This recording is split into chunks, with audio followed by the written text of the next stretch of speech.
Hare Hare Hare Krishna Krishna Krishna Hare Hare Hare Rama Rama Rama Hare Hare Hare Krishna Krishna Krishna Hare Hare Hare Rama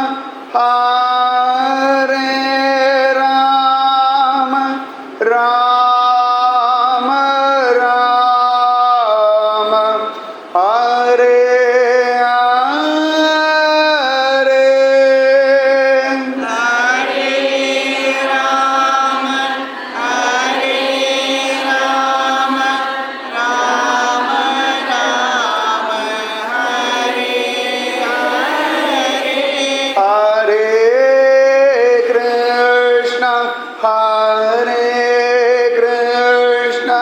Krishna Krishna Hare Hare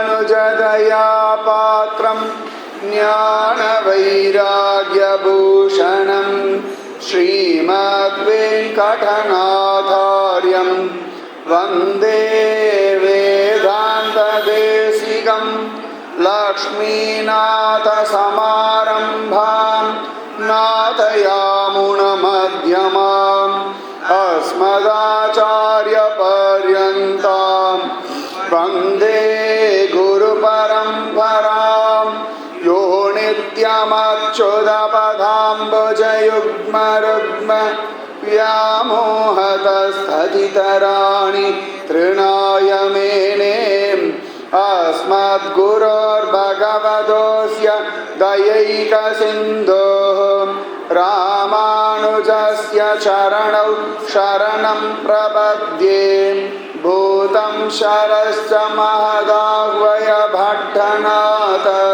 Shri Bhakti Sara Kulasekara Yogi Vahan Bhaktangri Renu Parakala Yatindra Mishran Srimad Parangu Samunim Pranatosmi Nityam Nama Sankirtanam Yasya Sarva Papa Pranashanam Pranamo Dukkha Samanaha Tam Namami Harim Param Vasudeva Sudam Devam Kamsa Chanuramardanam Devaki Paramanandam Krishnam Vande Jagadgurum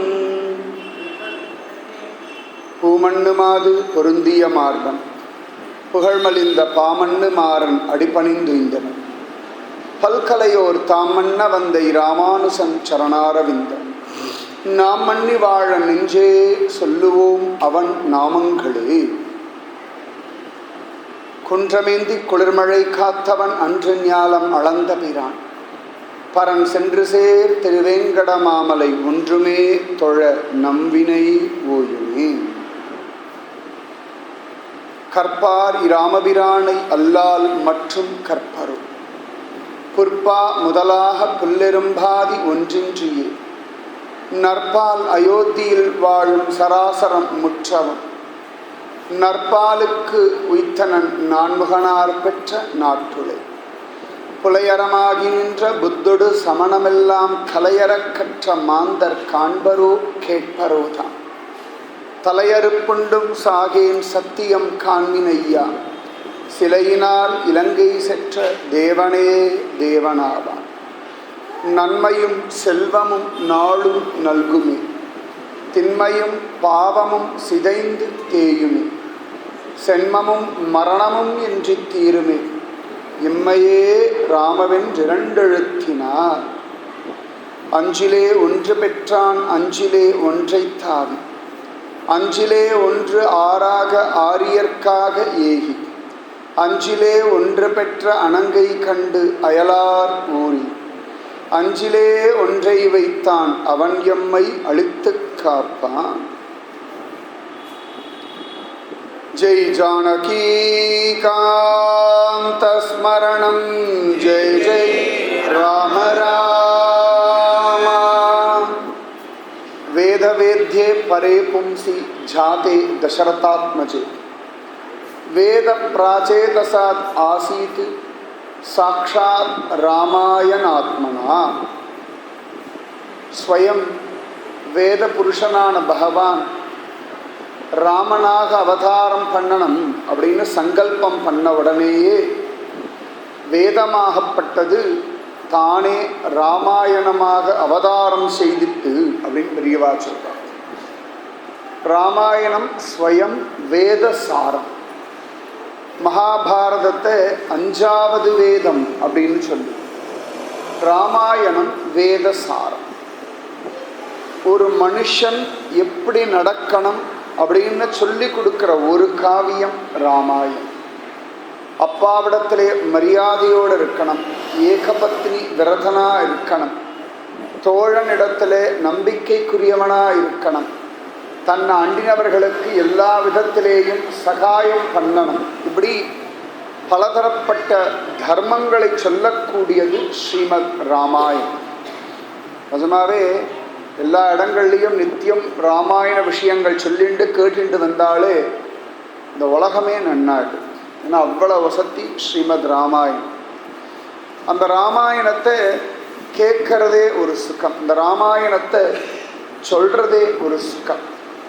9 நாளில் இந்த ராமாயணம் சொல்கிறதுன்றது ரொம்ப பெரிய விஷயம். பகவானுடைய குழந்தைகள் eleven குச்சன் இந்த ராமாயணத்தை 32 நாட்கள் அழகாக கானம் செய்தார்கள் அப்படின்னு காண கிடைக்கும். இந்த ராமாயணம் எத்தனை வசதி அப்படின்னா, லவனும் குச்சனும் அயோத்தியால தெருவில் அப்படி பாடிண்டு போகிறாளாம். ஜகம்புகழும் புண்ணிய கதை ராமனின் கதை. அதை பாடிண்டு வரும் பொழுது பகவான் உப்பரிகை பால்கனிலேருந்து பார்க்குறார். பார்த்துட்டு அவர் மனசுக்கு சமாதானம் கிடைச்ச உடனேயே மந்திரியை அனுப்பி அந்த குழந்தைகளை கூட்டுண்டு வா, சபையில் வா, இந்த பகவத் விஷயம் சொல்லட்டம்னுட்டாராம். உடனே கூட்டுண்டு வரா. உடனே ராமச்சந்திரமூர்த்தி தன்னுடைய அம்மா கைகேயி மாதா, சுமத்ரா மாதா, லக்ஷ்மணன், பரதன், சத்ருக்கணன், ராமச்சந்திரமூர்த்தி மட்டும்தான் மனைவியோடு இல்லை, மற்றவா எல்லாரும் மனைவியோடு இருந்தார்.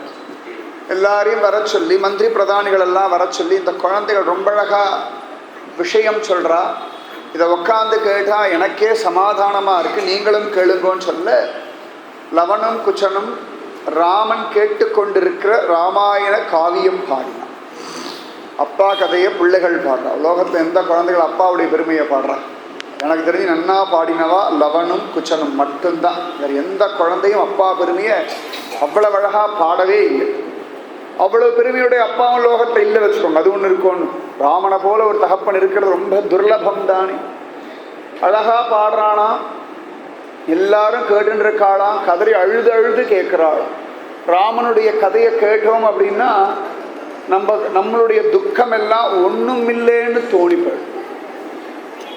மகாபாரதத்திலேயே பாண்டவர்கள் வனவாசம் கிளம்புறார். அப்போ தர்மர் ரொம்ப புலம்புறார், என்ன மாதிரி கஷ்டப்பட்டவா உலகத்தில் யாராவது உண்டு? நம்ம எல்லாருக்குமே இந்த ஒரு அகம்பாவம் உண்டு, நான் பட்ட மாதிரி கஷ்டம்லாம் இனிமேல் யாரும் படுறதுக்கு இல்லை.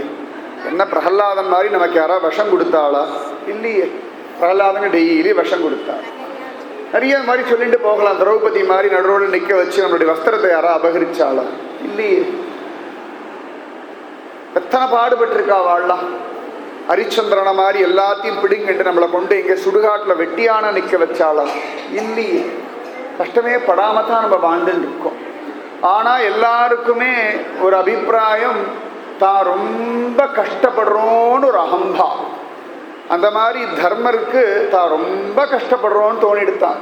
அப்போ அவருடைய குரு சொன்னார், என்னமோ நீ தான் ரொம்ப கஷ்டப்படுறேன்னு பீத்திக்காத, உன்னை விட கஷ்டப்பட்டவாள்லாம் உண்டுன்னு சொல்லி ராமாயண கதையை சொன்ன உடனேயே தர்மர் சொன்னார், நிஜமாவே நான் இவ்வளோலாம் கஷ்டப்படலை, நானாக கொழுப்பெடுத்து போய் சூதாட்டம் ஆடினதுனால தான் ராஜ்யத்தை தொலைச்சேன். ஆனால் ராமன் மேலே ஒரு குற்றம் இல்லை, அடுத்த நாள் காத்தால பட்டாபிஷேகம்னு சொன்னார்கள். ராத்திரி முழுக்க பகவானும் தாயாரும் விரதம் இருந்தா. ஆனால் காலையில் எழுந்த உடனேயே உனக்கு ராஜ்ய பட்டாபிஷேகம் கிடையாது, வனவாச பட்டாபிஷேகம், வனவாசம் போ அப்படின்னு சொல்லிட்டார்கள். அப்போ கூட பகவான் சிரிச்ச முகத்தோடு போனான். நமக்கெல்லாம் எவ்வளோ அழுக வரும், என்னெல்லாம் வாயில சொல்லி அவளுக்கு சாபம் கொடுக்கும், எத்தனை பேர்கிட்ட எத்தனை விதமாக புலம்புவோம். ஒரு புலம்பல் இல்லாதபடி ராமன் காட்டுக்கு கிளம்பினா அப்படின்னா வாழ்க்கையில ஒவ்வொரு நாளும் எது வேணாலும் எப்படி வேணாலும் மாறும். எப்படி மாறினாலும் வர்றதை அப்படியே ஏற்றுக்கணும். அதுதான் வாழ்க்கையில ஜெயிக்கிறதுக்கான ஒரே வழி. ஆனா ஏதோ நல்லது, எத்தனையோ பிரச்சனைகள், கவலைகள், கஷ்டங்கள், நஷ்டங்கள்லாம் சொல்றோம் இல்லையா, இதெல்லாம் நம்மளை பக்குவப்படுத்துறதுக்காக வர்றதே ஒழிய நம்மளை அழிச்சு போட்டு நம்ம கஷ்டப்படுறதை பார்த்து சந்தோஷப்படுறதுக்காக. ஒவ்வொரு கஷ்டமும் ஒவ்வொரு பிரச்சனையும் நம்மளை வளர்த்து விட்டுருக்கே ஒழிய நம்மளை சீரழிச்சதே இல்லை. அதனால ராம கதை அத்தனை விசேஷம், அத்தனை சிரேஷ்டம். அது கேட்க கேட்க கேட்க மனசுக்கு ஒரு சமாதானம். இந்த லவனும் குச்சனும் கதைகள் சொல்லிட்டு இருக்காள ராம கதை, எல்லாரும் கேட்டு இருக்காளாம். பகவான் ராமன் சிம்ஹாசனத்தில் உட்காந்து கேட்டு இருக்கான். கொஞ்ச நேரம் ஆச்சு, சிம்மாசனத்தில் ராமனை காணலை. எல்லாரும் கதை கேட்டுருக்கல, மூழ்கி போயிட்டா, ராமனை காணலையே அப்படின்னு திடீர்னு பார்த்தா ஜனங்களோட ஜனங்களா ராமன் உட்கார்ந்து ராமாயணம் கேட்டான். அவ்வளவு வசதி ராமாயணம். பகவானே தன் அரியாசனத்தை விட்டு கீழே இறங்கி கேட்டான். அந்த மாதிரி எங்க பக்த விஜயம் சொல்றோமோ, எங்க பகவத் விஷயம் சொல்றோமோ, அப்ப இத்தனை பேர் உட்கார்ந்து நமக்கு நடுவில் சுவாமியும் உட்கார்ந்து கதை கேட்கிறார். அதனாலே அந்த ஸ்ரத்த வேணும். நவவித பக்தியிலேயே ரொம்ப விசேஷமான பக்தி எது அப்படின்னா ஸ்ரவணம் அப்படின்னு. நவவித பக்தி அப்படின்னா ஸ்ரவணம், கீர்த்தனம், விஷ்ணோஹோ ஸ்மரணம், பாதசேவனம், அர்ச்சனம், வந்தனம், தாஸ்யம், சக்கியம், ஆத்ம நிவேதனம்னு பிரகலாதன் சொல்ற விஷயம். முதல்ல நன்னா காது கொடுத்து பகவத் விஷயங்களை கேட்கணும், அதுக்கு பேர் ஸ்ரவண பக்தி. ரெண்டாவது கீர்த்தனம், பகவானுடைய நாமத்தை ஸ்ரீராம ஜெயம், ராதே கிருஷ்ணா, ஓம் நமச்சிவாய், இந்த மாதிரி பகவன் நாமத்தை ஜபிக்கிறது கீர்த்தனா பக்தி. ஸ்ரவணம், கீர்த்தனம், விஷ்ணோஹோ. இல்லாட்டி நாங்கள் இப்படி கதை சொல்றோம் இல்லையா, இந்த பகவத் விஷயம் சொல்லுமே, இதுவும் ஒரு கீர்த்தனா பக்தி. அடுத்தது விஷ்ணோஹோ ஸ்மரணம், விஷ்ணுவை ஸ்மரிக்கிறது ஸ்மரண பக்தி. அன்றைக்கி அந்த கோவிலுக்கு போயிருந்தேன், ரொம்ப நன்னா இருந்தது. பத்ரிகாசிரமம் போனேன், இப்போ நினச்சாலும் சந்தோஷமாக இருக்குது. ஒரு பங்குனி உத்தரத்துக்கு ஸ்ரீரங்கம் போனேன், பார்க்கறதுக்கு ஆனந்தமாக இருந்தது. 10 நாளைக்கு முன்னாடி திருப்பதி போனேன், பெருமாளை சேவிச்ச ஸ்மரணம் பண்ணுறோம் இல்லையா, இதுக்கு பேர் ஸ்மரண பக்தி. ஸ்ரவணம், கீர்த்தனம், ஸ்மரணம், விஷ்ணோஹோ ஸ்மரணம், பாத சேவனம், பகவானுடைய திருவடிக்கு சேவை பண்ணுறது பாத சேவனம். ஸ்ரீதேவி திருப்பார்கடலில் படுத்துருக்கிற பெருமாளுடைய திருவடியை பிடிச்சு விடுறா இல்லையா, அதுக்கு பேர் பாத சேவனம். ஸ்ரவணம், கீர்த்தனம், ஸ்மரணம், பாத சேவனம், அர்ச்சனம். நம்ம கைகள்னாலே புஷ்பம் பறித்து சுவாமியுடைய திருவடிகளில் போட்டு அர்ச்சிக்கிறோம் இல்லையா, அதுக்கு பேர் அர்ச்சனை. அதனால் ஸ்ரவணம், கீர்த்தனம், ஸ்மரணம், பாத சேவனம், அர்ச்சனம், வந்தனம். கோவில்களில் பகவானை பார்த்து கை கூப்புறது, நமஸ்காரம் பண்ணுறது, சேவிக்கிறது, தண்டம் சமர்ப்பிக்கிறது, இதெல்லாம் வந்தனம்னு பெயர். பகவானையோ பெரியவாளையோ பார்த்து கை கூப்புறது வந்தனம்னு சொல்றார். ஸ்ரவணம், கீர்த்தனம், ஸ்மரணம், பாதசேவனம், அர்ச்சனம், வந்தனம், தாஸ்யம். பகவானை நம்முடைய எஜமானனாக பாவிப்பது, நாம் அவனுடைய தாசனாக நினைத்து கொள்வது. ஆஞ்சநேயமூர்த்தி நீர் யார் அப்படின்னா, நான் ராமதாசன் அப்படின்னு தான் சொல்றார். இன்னைக்கும் நல்ல உத்தமமான வைஷ்ணவாளை பார்த்து யார் நீங்க யார் அப்படின்னு கேட்டால் முதல் வார்த்தை அடியேன் ராமானுஜதாசன் அப்படின்னு வரும். அதுதான் லக்ஷணம். அந்த மாதிரி தாஸ்ய பாவம். ஸ்ரவணம், கீர்த்தனம், ஸ்மரணம், பாதசேவனம், அர்ச்சனம், வந்தனம், தாஸ்யம். அடுத்ததாக சக்கியம், சுவாமியை சகாவா பார்க்கறது. அடுத்தது வாத்சல்யம். சக்கியத்தில் அர்ஜுனன், உத்தவர், சுதாமா, குச்சேலர், ஆச்சரியமா குஹன், இவாள்லாம் சுக்ரீவன், இவாள்லாம் சுவாமியை ஃப்ரெண்டாக பார்த்துட்டான்.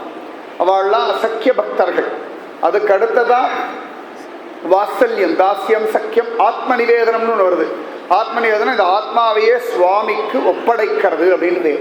இந்த மாதிரி இந்த நவவித பக்தி அதில் ரொம்ப அடிப்படை எது அப்படின்னா ஸ்ரவண பக்தி. எத்தனைக்கெத்தனை நல்ல விஷயங்கள் கேட்குறோமோ அத்தனைக்கத்தனை பகவான் நம்ம ஹிருதயத்துக்குள்ளே வந்து அமர்ந்து கொள்கின்றார் அப்படின்னு ஆழ்வார்கள் எல்லாரும் தெளிவா சொல்றார். ஆண்டாளே சின்ன வயசுல நிறைய பாகவத விஷயம் கிருஷ்ணலீல கேட்டா, ரங்கனுடைய வைபவங்கள் கேட்டா, அதனாலே தான் ரங்கனை கல்யாணம் பண்ணிக்கணும்னு ஆசைப்பட்டா, அதனாலேயே ரங்கனை கல்யாணம் பண்ணிண்டா. அப்ப நம்ம எதை கேட்கிறோமோ அதுவே தான் நம்ம வாழ்க்கையை தீர்மானிக்கிறோம்.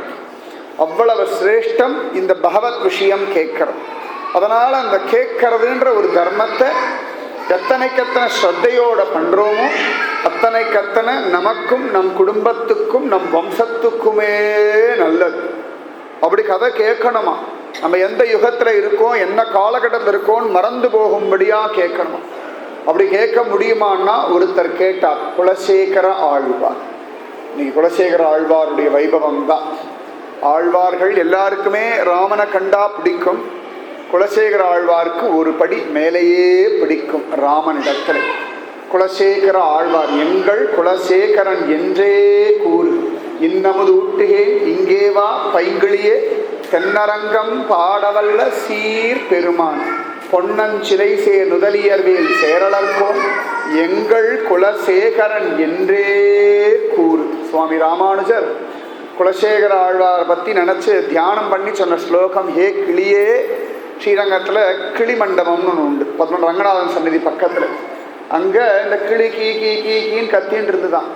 அப்போ ராமானுஜர் சொல்கிறார், உனக்கு இன்னும் அமுதம் தரேன், நீ சும்மா கீ கீ கீ கீன்னு கத்தின்னு இருக்காது, அதை விட்டுட்டு ஸ்ரீரங்கத்தை பாடும்படியான வல்லமை படைத்த எங்கள் குலசேகரனை பற்றி நீ பாடு. குலசேகரா குலசேகரா குலசேகரான்னு நீ சொல்லு, உனக்கு நான் அமிர்தம் கொடுக்குறேன்.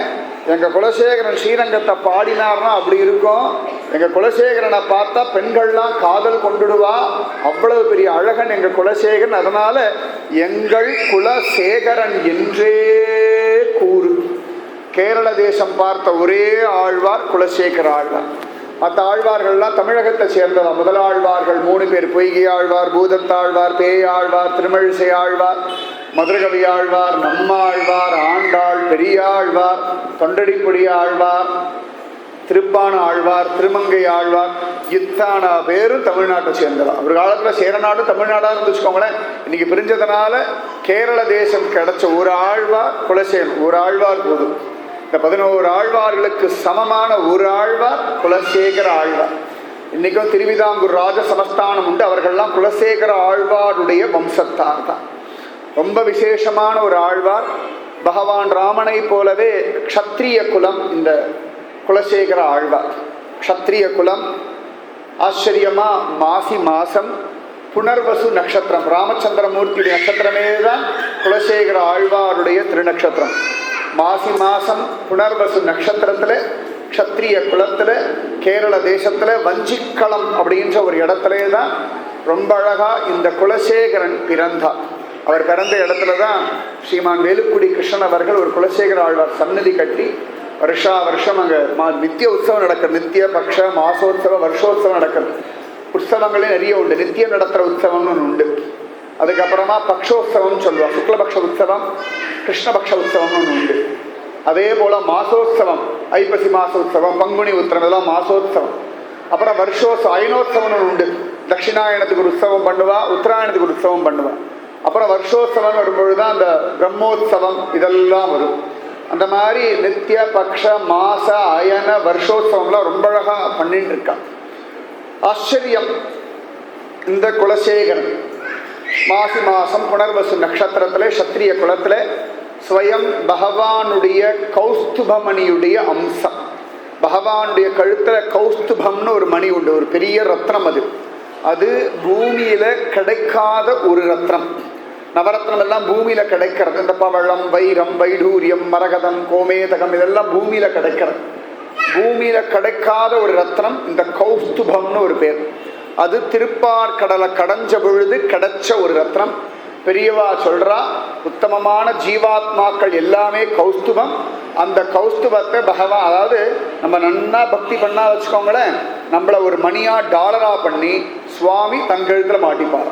எப்படி நம்மெல்லாம் சுவாமியை கழுத்துல டாலரா மாட்டிக்கிறோம் இல்லையா? திருப்பதி பெருமாள், ரங்கநாதன், ஆளிலை கண்ணன் அப்படி நிறைய டாலர் மாட்டிக்கணும். அந்த மாதிரி நன்னா பக்தி பண்ணி ஜோரா பகவத் தியானத்தில் இருந்து மோட்சம் அடைகிறவாளை சுவாமி ஒரு டாலர் பண்ணி தன் கழுத்தில் போட்டுக்கிறார். அது எங்கடா டாலர் போட்டுக்கிறாருன்னா வக்ஷஸ்தலத்தில் தாயார் உண்டு பெருமாளுக்கு. நின் வள மார்பினில் வாழ்கின்ற மங்கையும் பல்லாண்டு. அந்த தாயாருக்கு சமமா வசரத்தில் இந்த ஜீவனையும் போட்டுக்கிறாராம். எனக்கு நீயும் ஒன்று தான், மகாலட்சுமியும் ஒன்று தான் அப்படின்னு நம்மளை தாயாருக்கு சமமாக கொண்டு வைக்கிறாள். இது பெருமாளுடைய கிருபை ஒன்று. தாயார் சொல்கிறா, ஏன் அவனை கீழே இறக்கிறாள், எனக்கு சமமாக வைங்கோ, என் குழந்தை பக்கத்தில் இருந்து நான் நல்லா பார்த்துக்கிறேன் அப்படின்றாளாம் தாயார். அந்த கௌஸ்துபமணியுடைய அம்சம்தான் குலசேகர ஆழ்வார். யாராவது புனர்வசு நட்சத்திரம்னா சந்தோஷப்பட்டுக்கோங்க. குலசேகர ஆழ்வாருடைய திருநக்ஷத்திரம். 27 நட்சத்திரங்கள்லையும் ஆழ்வார்கள் உண்டு, நாயன்மார்கள் உண்டு, மகாத்மாக்கள் உண்டு. எல்லா மாசத்திலையுமே பகவத் பக்தர்கள் அவதாரம் பண்ணியிருக்கா. கேட்டை கேடும் கிடையாது, மூலம் நிர்மூலமும் கிடையாது. மகம் ஒன்றும் ஜகத்தாடுற மாதிரி எங்களுக்கு ஒன்றும் தெரியலை, ஏதோ சொல்லிட்டு இருக்காள் ஒழிய. ஆனால் 27 நட்சத்திரத்துக்கும் அவ்வளவு மகாத்மாக்களை என்னால் காட்ட முடியும். கேட்டை நட்சத்திரம் தான் தொண்டரடி பொடியாழ்வார், மூல நட்சத்திரம் தான் ஆஞ்சநேயரோடது. இந்த மாதிரி நிறைய சொல்லிட்டு போயிட்டே இருக்கலாம். ஆயுத நட்சத்திரம் தான் லக்ஷ்மணன் சத்ருகனனோடது, புனர்பூசம் ஸ்வயம் ராமனோடது, ரோஹிணி கிருஷ்ணனோடது, சுவாதி நரசிம்மரோடது. லிஸ்ட் போட்டு சொல்லிட்டு போயிட்டே இருக்கலாம். உத்தர நட்சத்திரம் ரங்கநாயகி தாயாரோடது. இப்படி லைனாக நிறைய நட்சத்திரம் இருக்குது. பூரட்டாதி உத்தரட்டாதி எல்லா நட்சத்திரத்திலையும் மகாத்மாக்கள் பிறந்திருக்கா. அதனால் எங்கேயாவது ஜாதகம் எடுக்க போகிறோம் அப்படின்னா உங்கள் நட்சத்திரத்துக்குரிய மகாத்மாக்கள் யாருன்னு நினச்சி அவளை தியானம் பண்ணாலே உங்கள் ஜாதகத்தில் இருக்க கோளாறெல்லாம் தானாக ஓடி போயிடும். அதை விட்டுட்டு கஷ்டப்பட்டு வேலையாக தான் அலைஞ்சின்னு இருக்காது. நாங்கள் சொல்கிறத சொல்கிறோம். சங்க ஊதி வைக்கிறோம், எத்தனை காதுகளில் விழறதோ அது பெருமாள் இஷ்டம். வேலையா அதுவும் பெருமாள் இஷ்டம். நாங்கள் என்ன பண்ண முடியும்? ஊதுற சங்க ஊதத்தான் முடியும். எத்தனை காதுகளில் நன்னா விழுந்து ஆமாம் அப்படின்னு ஏற்றுக்கிறதுன்றது அவாவா பொறுப்பு. சொல்கிறது எங்கள் தர்மம், கேட்கறதும் கேட்காதும் உங்கள் இஷ்டம். கேட்டால் நல்லது, அவ்வளோதான் சொல்ல முடியும். அந்த மாதிரி இவர் புனர்வசு நட்சத்திரத்திலே கௌஸ்துபமணியுடைய அம்சமாக. இனிமேல் டாலர் நினைக்கும் பொழுதெல்லாம் பகவான் நினச்சிக்கோங்க, குலசேகர ஆழ்வார் நினச்சிக்கோங்க. கௌஸ்துபமணியுடைய அம்சமாக பிறந்துட்டார். நன்னார் சத்திரியன். அதனால் சத்திரிய தர்மங்கள் எல்லாமே சொல்லி கொடுக்கிறார். ஏன்னா ராமச்சந்திரமூர்த்தியும் க்ஷத்ரிய தர்மங்கள் எல்லாத்தையுமே வசிஷ்டரிடத்துல கத்துண்டான் அப்படின்னு உண்டு. எல்லாமே குருகுல வாசம். ஒரு குருவிடத்தில் போயிடுவா, அந்த இடத்துல இருந்து பெரிய ராஜாதிராஜனுடைய பிள்ளையும் சாதாரண ஒரு ஆண்டியும் ஒரே கிளாஸில் படிப்பாள். முதல்லலாம் ஃபீஸே எல்லாம் வாங்க மாட்டேன். இந்த காலம் மாதிரிலாம் கிடையாது. முன்னாடியே டொனேஷன், அப்புறம் ஃபீஸு, டேர்ம் ஃபீஸு, இதுக்குன்னே தனியாக சம்பாதிக்கணும் போல இருக்குது பெரியவாள்லாம் குழந்தைகளை படிக்க வைக்கிறதுக்குன்னே. அந்த காலத்து அப்படின்னா ஒரு குருவிடத்தில் போயிடுவா, அவள் எல்லாம் சொல்லி கொடுப்பா. எல்லாம் கற்றுண்ட பிறகு குரு கிட்ட என்ன தட்சணை வேணும்னு கேட்பா. உன்னால் என்ன முடியுமோ கொடுன்னு கேட்பா, அதை கொடுப்பா. அப்படிதான் குரு தட்சிணைன்னு ஒரு வார்த்தையே வந்தது. இப்பெல்லாம் முன்னாடியே பைசா கொடுத்தா தான் உள்ள ஸ்கூலில் ஃபார்ம்கே 250 ரூபா 300 ரூபா வாங்கிடுறாங்க. அது யாருக்கும் தான். அதில் இந்தியாவிலலாம் படிப்பை விற்ற கூட்டமே கிடையாது. அதுதான் கஷ்டமாக இருக்குது. படிப்பையோ அன்னத்தையோ விற்க தெரியாத உத்தமர்கள் வாழ்ந்த பூமி. இன்னைக்கு பெஸ்ட்டு பிஸ்னஸ் ஸ்கூல் பிஸ்னஸ் தான். எங்கேயாவது ஒரு ஸ்கூலை வச்சுட்டோம்னா நன்னா பணம் அப்படி கொட்டுன்னு கொட்டுறது. அது எந்த ஸ்கூலையும் குத்தம் சொல்லலை. இதெல்லாம் மாறணும்னு ஆசையினாலே சொல்கிறேன். நிஜமாவே எத்தனையோ அழகான உலகத்தில் ஃபஸ்ட்டு யூனிவர்சிட்டியை கொடுத்ததே பாரத பூமி தான். நாலந்தா யூனிவர்சிட்டி. இப்போ சமீப காலத்தில் நான் சொல்கிறேன். அதுக்கு முன்னாடியே இன்றைக்கி போர்டிங் ஸ்கூல், ரெசிடென்ஷியல் ஸ்கூல்லாம் சொல்கிறாதையும் அங்கேயே தங்கி படிக்கிறது. இதெல்லாம் கரெக்டாக அந்த காலத்துடைய குருகுல வாசம். ராமச்சந்திரமூர்த்தி வசிஷ்டருடைய குருகுலத்தை படித்தான். கிருஷ்ணன் சாந்தீபனி குருகுலத்தை படித்தான். அப்படி எல்லாமே காண கிடைக்கிறது. எல்லா பெரியவாளுமே குருகுல வாசம் இருந்து படித்தவா தான். அந்த குருகுலத்திலிருந்து படிக்கிறவாளுக்கு ஆயக்கலைகள் 64 நன்னா தெரியும். வீடு பெருக்க தெரியும், துணி துவைக்க தெரியும், பாத்திரம் பண்ண தேய்க்க தெரியும். எல்லாமே நன்னா கோலம் போடுற வரைக்கும் நன்னாவே தெரியும். அந்த மாதிரி இவருக்கு எல்லா விதமான தர்மங்களையும் சொல்லி கொடுக்கிறார். குதிரை ஏற்றம், வாழ் பயிற்சி, யானை ஏற்றம், காலாட்படைகள், வியூகம். இன்னைக்கெல்லாம் மிலிட்ரியில் நிறைய வியூகங்களை பற்றியெல்லாம் பேசுகிறான். இன்னி வரைக்கும் அவ்வளோ அழகான வியூகங்களை சொன்னது மகாபாரதம். அதில் பத்மவியூகம், கருட வியூகம்லாம் உண்டு. இந்த பத்மவியூகம் எப்படி இருக்குன்னா தாமரைப்பூ மாதிரி நிற்ப வீரர்கள்லாம். இதை உடச்சிட்டு யாராவது உள்ளே வந்துட்டான்னா கஷ்டம். சக்கர வியூகம், அபிமன்யு முக்கியமாக சொன்னோம். சக்கர வியூகத்தை எல்லாரும் பெரியவாள்லாம் சுற்றி வர சக்கர மாதிரி நின்றுடுவா. அதை யாராவது தாண்டி உள்ளே வந்துட்டானா இத்தனை பேரை ஜெயிச்சு வெளில போக முடியாது. சூழ்ந்து நின்று கொண்டு போட்டுடுவான். அந்த மாதிரி கருட வியூகம் என்ன பண்ணுவான், எதிரிகளோட வியூகத்துக்கு தகுந்த மாதிரி அவன் என்ன பண்ணுவான், பாம்பு மாதிரி வியூகம் அமைப்பான். என்ன பண்ணுவான், பாம்பு வளைஞ்சு வளைஞ்சு ஓடி வரும் பாருங்க, அந்த மாதிரி வளைஞ்சு வளைஞ்சு வளைஞ்சு உள்ள வந்து அடிப்பான். கண்டே பிடிக்க முடியாது, யார் எங்க பாம்பு எப்படி வளையும் தெரியுமா, கண்டே பிடிக்க முடியாது. அந்த மாதிரி இந்த வீரர்கள் அணிவகுத்து நிற்கிறதே பாம்பு மாதிரி நிற்பா. இந்த பாம்பு மாதிரி வளைஞ்சு வளைஞ்சு வளைஞ்சு வந்தா டக்கு டக்குன்னு எந்த பக்கத்துலேயும் அம்பு வருதுனே தெரியாது. இதெல்லாம் மகாபாரதத்தில் காண கிடைக்கிறது. இந்த பாம்பு மாதிரி வியூகம் அமைச்சான்னா இன்னொரு எதிரி பக்கம் என்ன பண்ணுவான், கருட வியூகம் அமைப்பான்.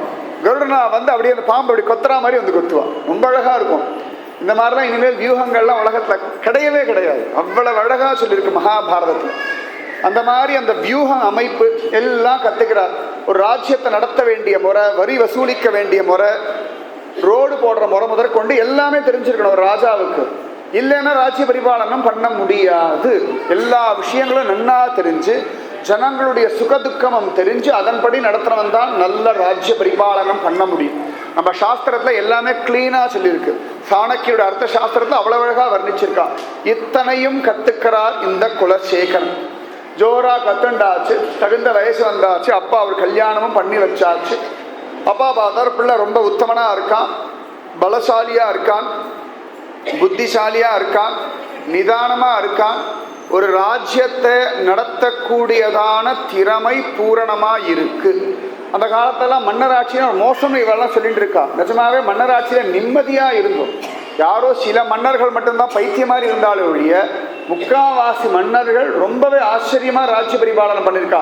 சத்ரபதி சிவாஜி, அம்பரீஷ சக்கரவர்த்தி, ரித்துமகா சக்கரவர்த்தி, பகவான் ராமச்சந்திரமூர்த்தி, தசரத சக்கரவர்த்தி, நிறைய பேர் ரொம்ப அழகான ராஜ்ய பரிபாலனம்னா நம்ம தேசத்தை தான் இருந்திருக்கு. ரொம்ப ஃபர்ஸ்ட் கிளாஸா. இந்த மக்களாட்சின்னு சொல்லி நமக்கு யாருக்கு ஓட்டு போடுறதுன்னு தெரியலை. நம்ம போடுற ஓட்டு தான் அவளுக்கு விழுறதா நமக்கும் புரியலை. நம்ம என்னதான் ஓட்டு போட்டாலும் கேள்வியும் கேட்க முடியல. அவளுக்கு தோன்றது அவா பண்ணிட்டு இருக்கா. திடீர்னு பெட்ரோல் 5 ரூபாய் ஏறுதுன்றா, திடீர்னு 1 ரூபா குறையிறதுன்றா. என்னைக்கு குறைஞ்சது என்னைக்கு ஏறிது நமக்கும் புரியல, அவளுக்கும் புரியல. ரொம்ப கஷ்டப்பட்டு இருக்கோம். அதெல்லாம் மாறணும். அதுக்காக இத்தனையும் சொல்றேன். அரசியல் பேச நினைச்சிடாதீங்கோ. உத்தமமான அரசியல் இருந்த ஒரு தேசம் நம்முடைய பாரத தேசம். இத்தனையும் நன்னா கத்துனுட்டான் குலசேகரன். நன்னா பக்குவமான ராஜனா இருக்கான்னு தெரிஞ்ச உடனேயே அப்பா தானாகவே இந்த குலசேகரனுக்கு ராஜ்ய பட்டாபிஷேகம் பண்ணி வச்சுட்டு அழகா ரிட்டையர் ஆயிட்டான். வானப்பிரஸ்தம்னு பேருதுக்கு. குழந்தைகளுக்கு பொறுப்பு வந்தாச்சுன்னா அழகா பொறுப்பை கொடுத்துட்டு ஓரத்தில் நின்று வேடிக்கை பார்க்கணும். எங்கேயா தேவையான சமயத்துல அவளுக்கு அறிவுரை சொல்லணும். அப்பதான் வீட்டில் நமக்கு மரியாதை இருக்கும். இல்லாட்டி அவ சொல்லுவா, போடுறத சாப்பிட்டு டிவியை பார்த்துட்டு தேவேன்னு இருக்கப்படாவான்னு கேட்பான். அந்த வார்த்தை வாங்கிறதுக்கு முன்னாடியே நம்ம வாயை நம்ம மூடிண்டா நிம்மதி. இந்த காலத்து குழந்தைகளுக்கு அறிவுரைன்னா ஆகவே ஆகாது. எல்லாரும் சொல்லிகிட்டே இருக்கா அப்படின்னு. ஆனால் அவளும் வயசான பிறகு அதுதான் சொல்ல போறா வச்சுக்கோங்கள. இப்போ யாரெல்லாம் வயசானவாளாக இருந்து அறிவுரை சொல்லிட்டு இருக்காளோ உங்களுக்கெல்லாம் நீங்கள் இளவயசா இருக்கும்போது உங்கள் அப்பா அம்மா சொல்லும்போது கசக்கத்தான் செஞ்சது, தாத்தா பாட்டி பண்ணுறது படுத்தலாத்தான் தோணித்து. ஆனால் இன்னைக்கு நீங்கள் சொல்லும்போது இனிக்கத்தான் செய்யும். இது உலகம். இப்போ எங்கள் தலைமுறைக்கு நாங்கள் சொல்லுவோம், அடுத்து நாங்கள் வயசாக அதை சொல்லுவோம். எங்களுடைய பேரன் பேத்தி வரும்போது அவளை அதை சொல்லுவோம், தாத்தா வாயே மூட மாட்டேங்கிறோம். அதுக்காகவே இப்போ நாங்கள் ட்ரைனிங் எடுத்துக்கணும், வாயை திறக்கப்படாது. ஏன்னா எங்ககிட்ட பதிவாக மாட்டின்னு முடிக்கிற மாதிரி தான் நாங்கள் மாட்டின்னு முடிப்போம். என்ன கொடுக்குறோமோ அதானே கிடைக்கும். அதனால் ரொம்ப ஜாக்கிரதையாக இருக்கணும். குலசேகரனுடைய தோப்பனார் அவருக்கு பட்டாபிஷேகம் பண்ணி வச்சுட்டு ஒதுங்கிட்டார். இவரை ராஜ்ய பரிபாலனம் பண்ணுறார். நல்ல வீரன், என்ன நினைச்சாலும் நடக்கிறது. ஜனங்களிடத்துல நல்ல மரியாதை, ஒரு கெட்ட பெயர் கிடையாது, ஒரு குற்றம் கிடையாது. அவர் காலத்திலையும் பஞ்சம் உண்டு, வறட்சி வந்திருக்கு, பெரிய மழையெல்லாம் பெஞ்சிருக்கு. அந்தந்த சமயத்தை அதுக்கேற்ற மாதிரி டேக்ஸ் எல்லாம் மாற்றுவா. இப்பெல்லாம் அப்படிலாம் கிடையவே கிடையாது. அந்த காலத்தில் விளைச்சல் அமோகமாக இருந்ததுன்னா டேக்ஸ் ஒருபடி கூட்டுவா. விளைச்சலே இல்லை வறட்சின்னா அப்படியே டேக்ஸை கேன்சல் பண்ணிடுவான். ராமன் பிறந்த சமயத்தில் சக்கரவர்த்தி சொன்னார், அந்த தசரத சக்கரவர்த்தி, கம்பன் ராமாயணத்தில் கம்பன் சொல்கிறார், கஜானாவை திறந்து விட்டுடு, யாருக்கு என்ன வேணாலும் எடுத்துக்கிட்டோன்னுட்டான். எடுக்கிறதுக்கு ஆள் இல்லையா அயோத்தியாவில். எல்லாத்தையும் திறந்து விட்டாலும் எடுக்கிறதுக்கு ஆள் இல்லை, எல்லாம் நிறைஞ்சு இருக்கான். அதுக்கப்புறம் சக்கரவர்த்தி சொல்லிட்டாராம், 10 வருஷத்துக்கு டாக்ஸே கிடையாதுன்னுட்டாங்க. 10 வருஷத்துக்கு டாக்ஸ். நம்ம 2Gலாம் சொல்கிறா பாருங்க, அந்த ஸ்விஸ் பேங்கில் இருக்க பணம்லாம் வந்து கொடுத்தனா ஒவ்வொரு இந்தியனுக்கு 25 வருஷத்துக்கு டாக்ஸே கட்ட வேண்டாம். இது இல்லாமல் கவர்மெண்ட் சன்மானமாகவே இவ்வளோ பணம் கொடுக்கலாம்லாம் கணக்கு போட்டு சொல்கிறான். கேட்டால் நமக்கு தலை சுற்றுறது. அந்த தசரத சக்கரவர்த்தி டாக்ஸே வேண்டாம், டாக்ஸ் இல்லாமல் ராஜ்யம் நடத்த முடியுமான்னா அவ்வளவு நிறைஞ்சு இருந்துதான். அந்த மாதிரி இந்த குலசேகரை ரொம்ப அழகா பார்த்து ராஜ்ய பரிபாலனம் பண்றார். நம்ம வீட்டில் இருக்கிற 3 பேர் 4 பேருக்கே இந்த பாடு. கரண்ட்டு பார்த்து பார்த்து யூஸ் பண்ண வேண்டியிருக்கு. ஸ்லாப் ரேட் அடுத்தது போயிடுதா, இன்றைக்கி என்ன விலைவாசி பார்த்து பார்த்து வாங்க வேண்டியிருக்கு. காயில் எது சீப்பாக இருக்குன்னு கேட்டு வாங்க வேண்டியிருக்கு. இதில் ஒரு ஆளாச்சு, 2 ஆளாச்சு, 3 ஆளாச்சு, 4 ஆளாச்சுன்னா அதுக்கு அவ்வளோ யோசிக்க வேண்டியிருக்கு. அப்போ ஒரு ராஜ்யம், இத்தனை குடும்பங்கள், இத்தனை குடும்பங்களுக்கு விதவிதமான விஷயங்கள், ஹாஸ்பிட்டல் முதற்கொண்டு எல்லாத்தையும் கவனிக்கணும். சும்மா கிடையாது ராஜ்ய பரிபாலனம்னா. இந்த குலசேகரன் ஜோர ராஜ்ய பரிபாலனம் எல்லாம் பண்ணுறா, எல்லாம் பண்ணிட்டு இருக்கார். ஆனாலும் மனசில் ஒரு திருப்தி இல்லை. நம்ம நினச்சிட்டு இருக்கோம் எல்லாம் பர்ஃபெக்டாக இருந்தால் திருப்தி வந்துடும். சத்தியமாக வராது. திருப்தின்றது உள்ளுக்குள்ளேருந்து வர விஷயம், இது வெளியிலேருந்து கிடைக்கிற விஷயமே கிடையாது. நன்னா ஞாபகம் வச்சுக்கோங்களேன். எத்தனையோ பேர் ராத்திரி நன்னா படுத்துக்கிறான், ஏசி இருக்குது, கட்டல் இருக்குது, மெத்தை இருக்குது, ஆனால் படுத்தா தூக்கம் வரலை. எத்தனையோ பேர் பிளாட்ஃபார்மில் படுக்கிறான், சௌகரியமாக தூங்குறான். அப்போ எது திருப்தி சொல்லுங்க? எல்லாம் இருந்து தூங்காமல் இருக்கிறது ஆனந்தமா, எதுவுமே இல்லாமல் நிம்மதியாக கொசுக்கடியில் பிளாட்ஃபார்மில் தூங்கிறது சௌக்கியமா சொல்லுங்க பார்க்கலாம்? சத்தியமாக சொல்ல முடியாது. ஏன்னு கேட்டா நம்ம எதெல்லாம் வசத்தியும் நினைக்கிறோமோ அதெல்லாம் நம்ம கஷ்டப்படுத்தின்னு தானே இருக்கு. இந்த குலசேகரருக்கு ஹிருதயத்துக்குள்ள ஒரு திருப்தி வரல, ஒரு நிறைவு இருக்கணும் இல்லையா? எல்லாருடைய மனசு ஏதோ ஒரு குறை இருந்துட்டே இருக்கு. ஏண்டான்னா இன்னும் பக்தி பூரணமா பண்ணலை. அதான் எப்படா மனசுல நிறைவு வரும்னா, பக்தி நன்னா பண்ணி பகவானை நன்னா அனுபவிச்சோம்னா அன்னைக்கு நல்லா நிறைவு வரும், சந்தேகமே இல்லை. அந்த மாதிரி ஒரு அழகா நன்னா திருப்தி வரமாட்டேங்கிறதா. இப்படி பார்த்தார். அப்ப நிறைய மகாத்மாக்களோடெல்லாம் பழகினார். அவ சொன்ன விஷயங்கள் எல்லாம் கேட்டார். அழகா பகவத் தியானம் பண்ண ஆரம்பிச்சார். நாராயண நாமத்தை ஜபிக்க ஆரம்பிச்சுட்டார். ஆச்சரியமா கொஞ்ச நாள்லேயே பகவான் மயர் வர மதிநலம் அருளினார்.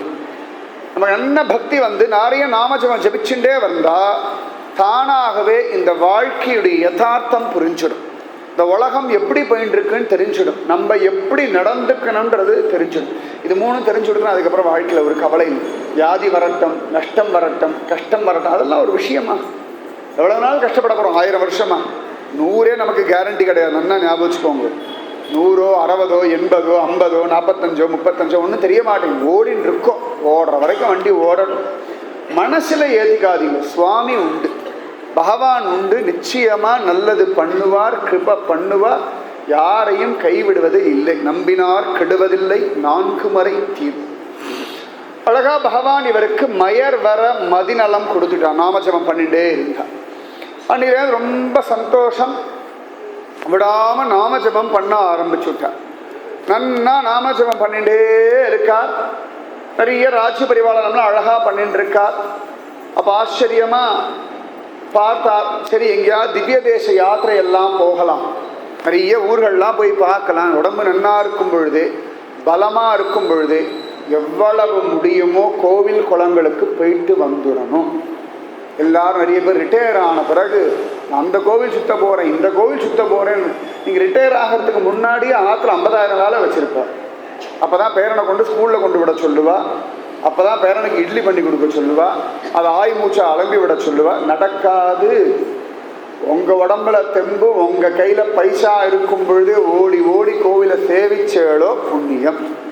அதுக்கப்புறம் தலையை தெரிஞ்சுட்டு பிள்ளைகிட்ட போய் நின்றுட்டு, பொண்ணுக்கிட்ட போய் நின்றுட்டு, மாட்டு பொண்ணுக்கிட்ட நிற்கிறதா ரொம்ப கஷ்டம். ப்ராக்டிக்கலாக நான் சொல்கிறேன். உங்கள் உடம்புல தெம்பு இருக்கிற வரைக்கும் நான் ஜாலியாக பஸ் ஏறுவேன், ட்ரெயின் ஏறுவேன், அங்கே போவேன், சுவாமியை பார்ப்பேன்ற தெம்பு இருக்கிற வரைக்கும் ஓடி ஓடி பார்த்துடுங்க. இல்லை இல்லை என் பிள்ளைய வளர்த்துட்டு பார்க்குறேன், பொண்ணை வளர்த்துட்டு பார்க்குறேன், பேரனை வளர்த்துட்டு பார்க்குறேன் அப்படின்றதுக்குள்ள திடீர்னு எதிர்க்கு ஒரு நாள் ஒருத்தர் வந்து நிற்பார். யம தர்ம ராஜா, நீ எல்லாத்தையும் பார்த்துட்டா வா போகலான்னு. அவர் வந்து நம்மளை பார்க்கறதுக்கு முன்னாடி நம்ம போய் சுவாமியை நிறைய பார்த்துடும். உடம்பு நன்னா இருக்கும்போது எவ்வளவு முடியுமோ கோவில் குளங்கள்லாம் சுற்றிடணும். முடியாத சமயத்தில் போயிட்டு வந்த கோவில்களை நினச்சிண்டு காலத்தை ஓட்டம். இந்த குலசேகரருக்கு ஸ்ரீரங்கம் போகணும்னு ஆசை. ஸ்ரீரங்க யாத்திரை நிஜமாவே எங்கும் சுற்றி ரங்கம் போ அப்படின்னு பெரியவா. எல்லாருக்கும் ஒவ்வொரு திவ்ய தேசத்து மேலே அபிமானம். ஆனால் சாஸ்திரம் ஸ்ரீ வைஷ்ணவ சித்தாந்த தீர்மானமாக சொல்லிவிடுத்து ஸ்ரீரங்கம் ஸ்ரீரங்கம் ஸ்ரீரங்கம், ரங்கா ரங்கா ரங்கா. அதுவும் 365 நாளும் உற்சவம் அப்படின்னா ரங்கநாதனுக்கு தான். பணத்தில் வேணா திருப்பதி பெருமாள் பெரிய ஆளாக இருக்கார். ரங்கனுடைய பணம் வெளியில் தெரியலை. பத்மநாபர் அறகுறையாக 1.5 லட்சம் கோடியை காட்டிட்டார். ரங்கனுடைய சொத்து என்னடான்னா உலகமே ரங்கனோட சொத்து தான். பெரியவா முடிச்சுட்டான். இதெல்லாம் என்ன பைசா இல்லாம கணக்கு, உலகமே ரங்கநாதனுக்குரியதுன்னு. ஏன்னா சத்தியலோகத்திலேருந்து வந்த பெருமாள். அதோட ரங்கனுக்கு என்னடா ஏற்றம்னா ஸ்வயம் ராமனே தொழுத பெருமாள். ராமன் எல்லா பெருமாளையும் பூஜை பண்ணான்னு காண கிடைக்கல. ராமச்சந்திர மூர்த்தியே பூஜை பண்ண ஒரு பெருமாள் ரங்கநாதன். திருப்பதி பெருமாள்லாம் ராமர் பூஜை பண்ணாலாம் காண கிடைக்கிறது இல்லை. ஸ்ரீரங்கம் ரங்கநாதன் ராமன் பூஜை பண்ணியிருக்கான். இஷ்வாகு குலதனம் அப்படின்றத ரங்கநாதனுக்கு திருநாமமே. அயோத்தியாவில் இருந்த சுவாமி தானே. அதனால இந்த குலசேகரருக்கு அதுவும் ராமனே தொழுத பெருமாள் அப்படின்ன உடனேயே ஆஹா சொல்ல நிகமாந்த மகாதேசிகர் சொல்றார், தோளாத தனி வீரன் தொழுத கோயில் அப்படின்றார். ஸ்ரீரங்கத்தை பற்றி சொல்லும் பொழுது தோளாத தோல்வியே தெரியாத தனி ஒருவனா நின்று ஜெயிக்கும்படியான வீரமுடைய ராமனே தொழுத கோயில் திருவரங்கமென திகழும் கோயில்தானே அப்படின்றார் நிகமாந்த மகாதேசிகர். அதனால ராமன் ஆராதனை பண்ண பெருமாள் அப்படின்ற ஒரு காரணத்தினாலேயே ரங்கனிடத்திலே ஒரு பிரீத்தி வந்துடுத்து குலசேகரருக்கு. அதனால ஸ்ரீரங்கம் போகணும் ஸ்ரீரங்கம் போகணும் ஸ்ரீரங்கம் போகணும்னு ஒரு ஆசையம். உடனேயே மந்திரி பிரதானிகள்லாம் பார்த்தா இவர் ஸ்ரீரங்கம் போனார்னா திரும்பி வரமாட்டார். ஏன்னா குழலழகர் வாயழகர் கண்ணழகர் கொப்பூடில் எழுகமல பூவழகர் என் அரங்கத்து இன்னமுத. ரங்கனை தள்ளுறதுக்கு எந்த ஆழ்வாருக்கும் மனசு கிடையாது. திருப்பதி பெருமாளை கூட தொண்டடிப்படி ஆழ்வார் வேண்டான்னு வச்சுட்டார். திருவேங்கடமுடியான் கோச்சிக்க மாட்டான், அதை தான் சொல்லிட்டு இருக்கேன். ரங்கநாதன் யாராலையுமே தள்ள முடியல. மதுரகவி ஆழ்வார் எந்த பெருமாளும் வேண்டாம் தள்ளிட்டார் வச்சுக்கோங்களேன். ஆச்சாரியன் தவிர வேறு யாருமே வேண்டான்ட்டார். மற்றபடி பதின்மர் பாடிய பெருமாள் அப்படின்ற ஒரு திருநாமம் ரங்கநாதனுக்கு மட்டும்தான். அவாவா புலம்புற அப்போதைக்கு இப்போதே சொல்லி வைத்தேன் அரங்கத்து அரவணை பள்ளியானே.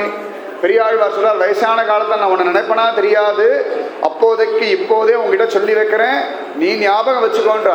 இந்த நம்பிக்கை பெரியாழ்வாருக்கு வேற எந்த பெருமாளத்தையும் வரலையே. ரங்கன் தான் ஞாபகம் வச்சுப்பார். ஏன்னா அவரும் வயசானவர், புராண புருஷன். சில பேர் கொள்ளு தாத்தா அப்படின்னு ரங்கநாதர் பார்த்துருவோம். ஆனால் பார்த்தா அப்படி இருக்க மாட்டார் வச்சுக்கோங்களேன். கொள்ளு தாத்தா கொண்டு தாத்தான்னு ரொம்ப வயசான தாத்தாவும். அதனால வயசானவர்களுடைய துக்கம் நன்னா புரிஞ்சவன் ரங்கநாதன். அதே சமயத்துல யுவ புருஷனா எப்பொழுதுமே நவ யவ்வனமா.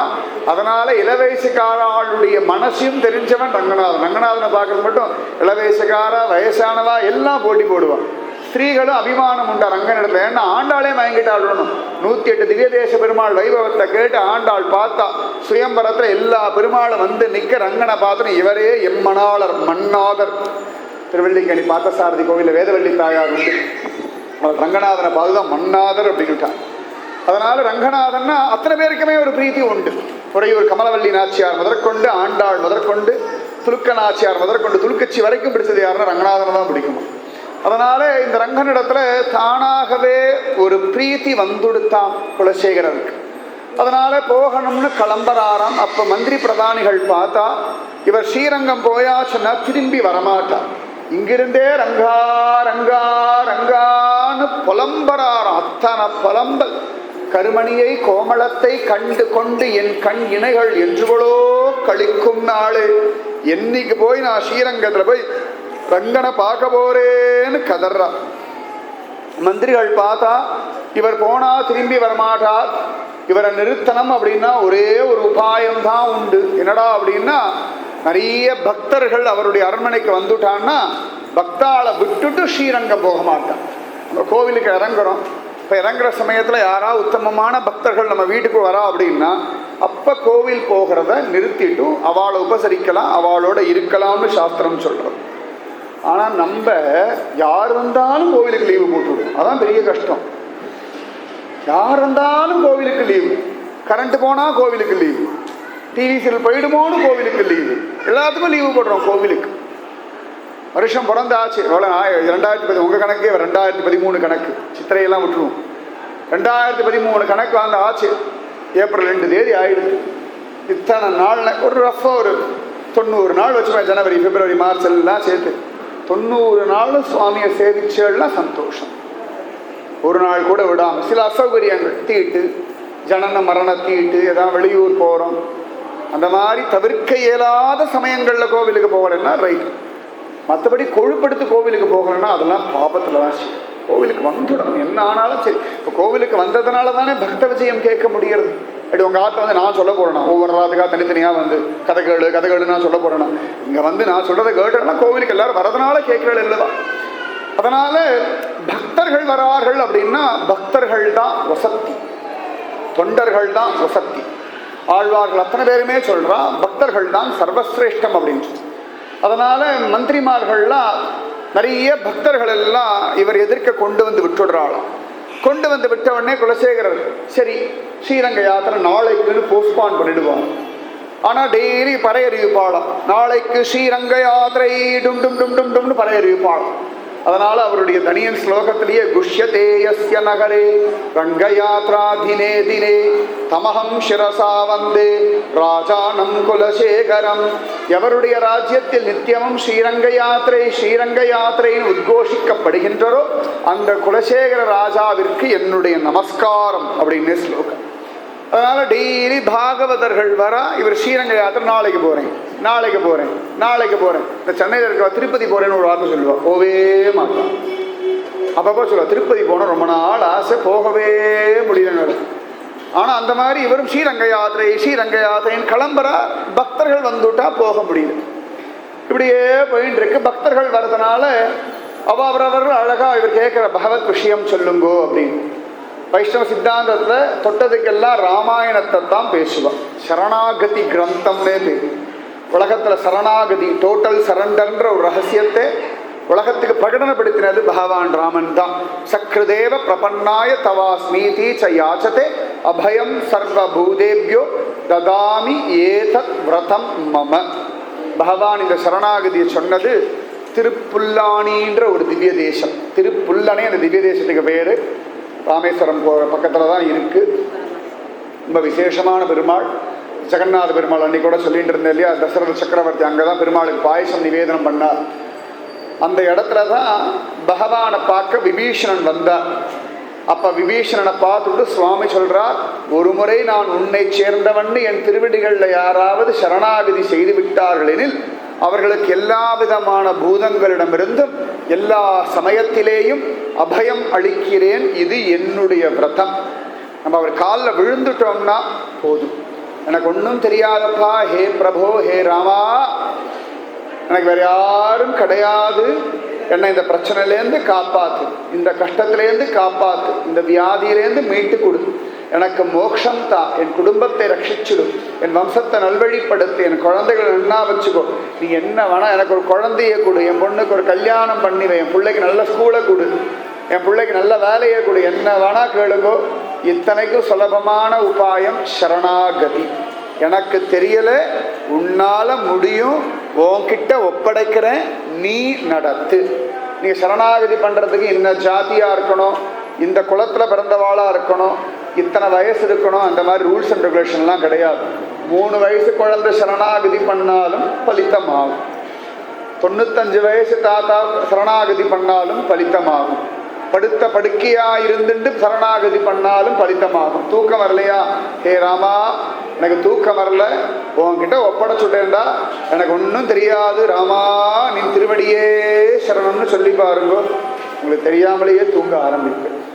காத்தால எழுந்துக்கணும், ரொம்ப கலப்பாக இருக்குது, எழுந்துக்கணும்னு தோணவே இல்லையா, ராமா காத்தால இத்தனை சமயத்துக்கு என்னை எழுப்பி விட்டுடுப்பா, எனக்கு ஒன்றும் தெரியாது அப்படின்னு சரணாகதி வேண்டாம், தான்னு உடம்பு எழுந்துக்கும். அலாரமே வேண்டாம், பால்காரன் பெல் அடிக்க வேண்டாம், நீங்களே தானா எழுந்துப்பேள்.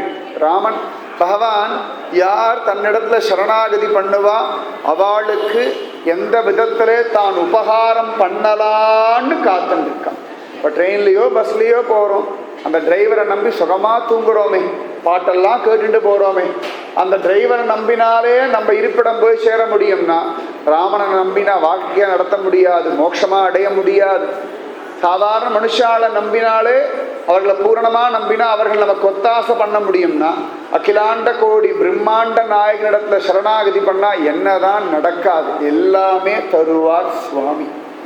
அவர் எல்லாம் தர்றதுக்கு காத்துன்னு இருக்கார். சரணாகதி பண்ணா போகுது. ஒரு குழந்தைக்கு அம்மாவோட இடுப்பில் உட்காரணும்னு ஆசை, அதால் ஏற முடியாது, அம்மா கிட்டேயோ அப்பா கிட்டேயோ தூக்கணும் 2 கையை இப்படி தூக்கிட்டே நிற்கும் பாருங்க, இதுக்கு பேர் தான் சரணாகதி. எனக்கும் மடியில் உட்காரணும்னு ஆசை, என்னால் ஏற முடியாது, நீ தூக்கிக்கோ. அந்த அம்மாவுக்கும் அப்பாவுக்கும் உடம்பு முடியாமல் இருக்கும், உடம்பு களைச்சி போயிருக்கும், கை காலெல்லாம் வலியாக இருக்கும். ஆனால் அந்த குழந்தை 2 கையை தூக்கிட்டு இருக்கிறத வச்சுட்டே அதுக்காகவே அது தூக்கிடுவோம். எத்தனையோ தாத்தா பாட்டிகள்லாம் கையெல்லாம் எடுக்கும், அப்போ கூட அந்த குழந்தைய தூக்கிப்பான். ஏண்டா அப்படின்னு கேட்டால் அப்போ 2 கையை தூக்கி நிற்கிறதே எத்தனை நேரம் நிற்கும்? 2 நிமிஷம் கை தூக்கி நிற்குமா? அதுக்கே நமக்கு பொறுக்காது. ஐயோ 2 கையை தூக்கி நிற்கிறது பாவம், அதுக்கு எத்தனை ஆசை நான் தூக்கிக்கணும். அது சுயநலத்தை தான் போயிட்டு வந்து நிற்கிறது வச்சுக்கோங்களேன். காரியவாதி உலகத்தை காரியத்தை எப்படி சாதிக்கணும்னா குழந்தைகள் மாதிரி சாதிக்கணும். யார்கிட்ட என்ன காரியத்தை கரெக்டாக சாதிக்கலாம்னு பிளான் பண்ணி பண்ணுறதுல குழந்தைகள் கெட்டிக்காரம். காரியவாதி நோகான்னா குழந்தைகள் தான். யார்கிட்ட என்ன காரியம் சாதிக்கணும் பர்ஃபெக்டாக தெரிஞ்சவன். அந்த மாதிரி நம்மள மனுஷா முன்னாடி கையை தூக்கி நின்னாலே நடக்கும்னா சுவாமி முன்னாடி கை தூக்கினா நடக்காது, சத்தியமாக நடக்கும். அந்த சரணாகதியை சொன்னவன் ராமன். அதனால பெரியவா எல்லாருமே ராமனிடத்துல பரமபிரீத்தி கொண்டவர்கள். பரவா எல்லாரும் அழகா ராம விஷயம் சொல்றான். கேட்டு கேட்டு கேட்டு ராமாயணம் கேட்டு கேட்டு இவருக்கு ரொம்ப ஆசை வந்துடுது. அதனால டெய்லி ஒரு பௌராணிகரை கூப்பிட்டு இவருக்கு ராமாயணம் சொல்ல ஏற்பாடு பண்றா மந்திரிகள். நவாகமா 32 நாள், நவாகம்னா 9 நாள் ராமாயணம். உடனே சில 32 நாள் ராமாயணம் ஒவ்வொருத்தரையா கூப்பிட்டு கூப்பிட்டு உபன்யாசம் பண்ண வைக்கிறார்கள். இவர் அழகா அதையே கேட்டுன்னு இருக்கார். ஸ்ரீரங்க யாத்திரை அப்புறம் போறேன்னு சொல்லிட்டு இருக்கார். ராமாயணத்துல அவ்வளவு ஈடுபாடு. ஏன்னா இந்த ராமாயணம் பகவானுடைய ஸ்வயம் ஹிருதயமா. அவன் என்னெல்லாம் நமக்காக பண்றான், நமக்காக எவ்வளவு பிரயத்தனப்படுறான்னு சொல்றது ராமாயணம். ஒரு சீதைக்காக பகவான் பாரத பூமியிலேருந்து லங்கைக்கு பாலம் கட்டினா அப்படின்னா அப்ப ராமனுடைய கருணையை பார்த்துக்கோங்க. சீதைன்றது மனைவின்றதுனால பண்ணா நினைக்காதீங்கோ. ஒரு ஜீவாத்மா, எந்த ஒரு ஜீவாத்மாவாக இருந்தாலும் தன்னையே நம்பி கிடக்கு, தன்னிடத்துல சரணாகதி பண்ணியாச்சுன்னா அந்த ஜீவனுக்காக சுவாமி என்ன வேணாலும் பண்ணுவார். நல்லா ஞாபகம் வச்சுக்கோங்க. அதனாலதான் ராமர் பாலம் அத்தனை வசத்தின்னு சொல்றோம்னா ஒரே ஒரு சீதைக்காக இவ்வளவு பெரிய பாலம் கட்டணுமா அப்படின்னா அந்த சீதை மேல அத்தனை பிரீத்தியாம் சுவாமி. ஏன்னா சீதை சதா சர்வதா ராமநாமத்தை ஜபிக்கிறபடினாலே ராமனே கதின்னு கிடக்கிறதுனாலே எனக்கு ஒண்ணுமே தெரியாது, ஹே ராமச்சந்திரமூர்த்தே, ஹே பிரபு அனுகிரகம் பண்ணுன்னு கைகூப்பின்னு இருக்கிறதுனால சுவாமி அத்தனை கிருபையும் பண்றார். அதனால இந்த ராம விஷயம் கேட்டாலே மனசுல ஒரு தைரியம் சமாதானம் வந்துடும். ராமன் படுற பாடு, பரதனுடைய நிதானம், அண்ணன் தம்பிகளுக்குள்ள ஒற்றுமை ரொம்ப விசேஷம். நிஜமாவே ராம பரத லக்ஷ்மண சத்ருகன மாதிரி ஒத்துமையா இருக்க அண்ணா தம்பிகள்லாம் இருந்தா சந்தோஷம். அவ்வளவுதான் நாங்கள் சொல்லுவோம். ரொம்ப துர்லபமா சில இடங்கள்ல நான் பார்த்துருக்கேன் அப்படி ஒத்துமை. சாதாரணமா சொத்து தகராறுல அண்ணன் தம்பியெல்லாம் முட்டி மோதிட்டு போகிறத பார்த்துருக்கோம். உன் முகத்திலேயே முழிக்க மாட்டேன். ஆனா ராமாயணத்துல தசரத சக்கரவர்த்தி ராமனுக்கு பட்டாபிஷேகம் தீர்மானம் பண்ணிட்டார். கைகேயி வரம் வாங்கிண்டாச்சு, பரதனுக்கு ராஜ்யம்னுட்டார். தசரதர் மரணம் அடைஞ்சுட்டார். ராமன் காட்டுக்கு போயாச்சு, பரதனுக்கு ராஜ்யம் வந்தாச்சு. பரதன் எனக்கு வேண்டாம் அப்படின்னுட்டான். சத்ருகன் எனக்கு வேண்டான்னுட்டான். ராமன் எனக்கு வேண்டாம் அப்படின்னுட்டான். லக்ஷ்மணன் எனக்கு வேண்டவே வேண்டான்னுட்டான். ராஜ்யம் வேண்டான்னு 4 பிள்ளைகளும் ஒதுக்கி தள்ளுறாங்க. ஆனா எங்க 4 பேர் எங்களுடைய அன்பு தான் எங்களுக்கு முக்கியம், இந்த ராஜ்யம் முக்கியம் இல்லைன்னு 4 பேர் தள்ளுறாங்க. 1 லட்சம் ரூபாய்க்கு அண்ணன் தம்பிகளுக்குள்ள அவ்வளோ பெரிய தகராறு உண்டு. ஒரு சைனீஸ் கதையே உண்டு. ஒரு தோப்பனா ஒரு வீடும் ஒரு ஆடும் வச்சுட்டு போனாராம்.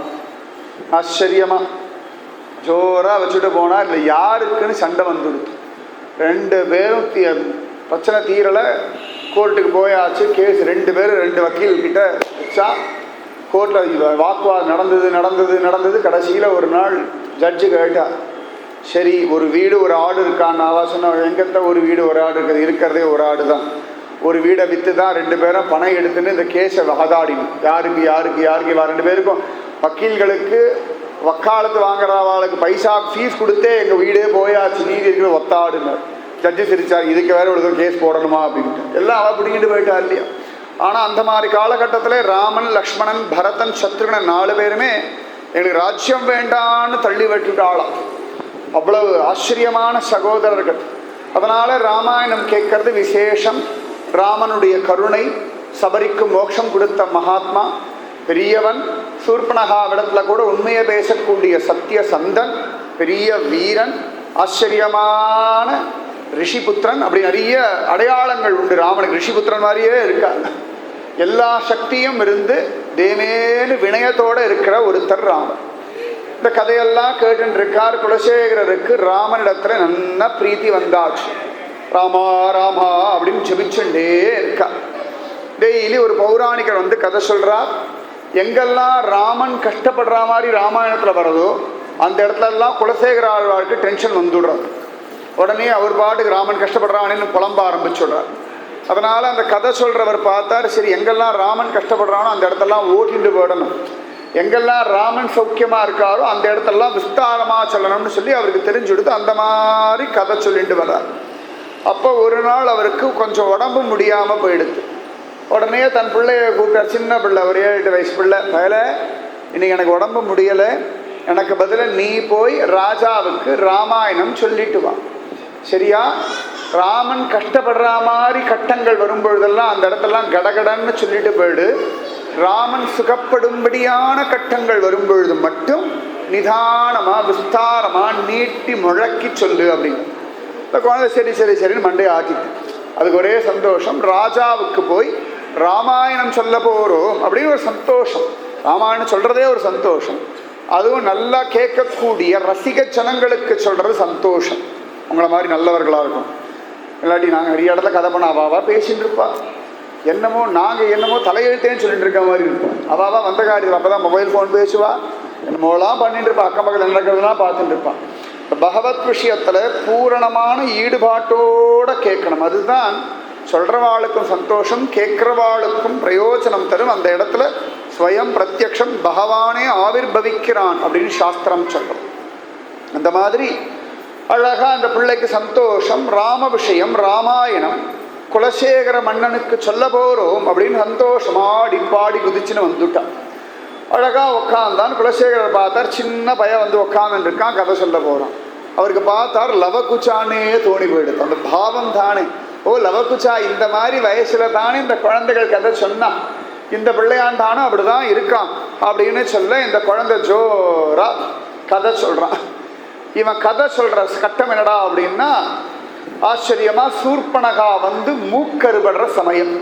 சூர்பனகா நல்ல கழவி, பல்லெல்லாம் கொட்டி போய் பல் சிட்டு மாட்டின்னு இருக்கிற கழவி, மேக்கப் எல்லாம் போட்டுண்டு தலைமுடியெல்லாம் டை அடிச்சுண்டு டிசைனாக மாடர்ன் ட்ரெஸ் எல்லாம் போட்டுண்டு தன்னை இளமையாக காட்டிக்கிற மாதிரி வந்துட்டா அழகியா. ராமனை பார்த்த உடனே அசந்து போயிட்டா, ராமனுடைய அழகில் மயங்கி போயிட்டா. அழகா வந்தா, ராமனை பார்த்து நீ யார் அப்படின்னுட்டா. உடனே ராமன் சொன்னா, நான் சக்கரவர்த்தி திருமகன் தசரத குமாரன், இது என்னுடைய மனைவி சீதா, இது என்னுடைய தம்பி ஆச்சரியமான ராமானுஜன். ராமானுஜனால் ராமனுக்கு தம்பின்னு அர்த்தம், லக்ஷ்மணன் பெயர்.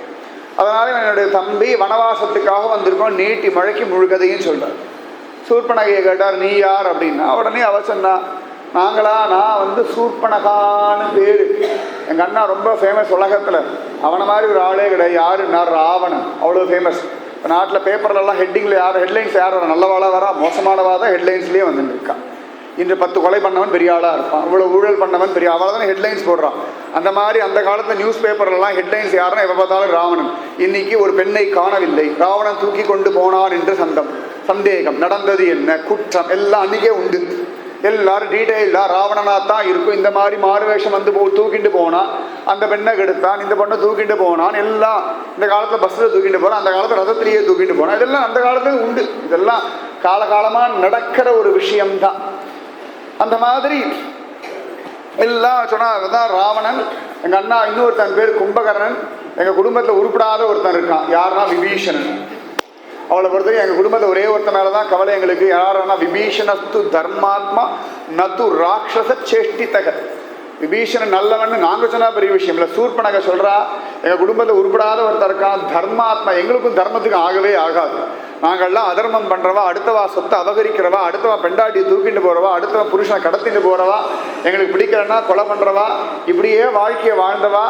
இதில் எங்களுக்கு ஒரு தம்பி வாய்ச்சிருக்கான், எங்கள் குடும்பத்தை பிறந்தானே எங்களுக்கே சந்தேகமாக இருக்குது. தர்மம்ன்றான், அதர்மம்ன்றான், நியாயம்ன்றான், சத்தியம்ன்றான், அவனாலேயே எங்கள் குடும்பம் நாசமாகப்படணும் எங்களுக்கு ஒரு கவலை இருக்கணும். அப்படியே நடந்து வச்சுக்கோங்களேன். விபீஷணத்து தர்மாத்மா நத்து ராட்சச சேஷ்டித்தக.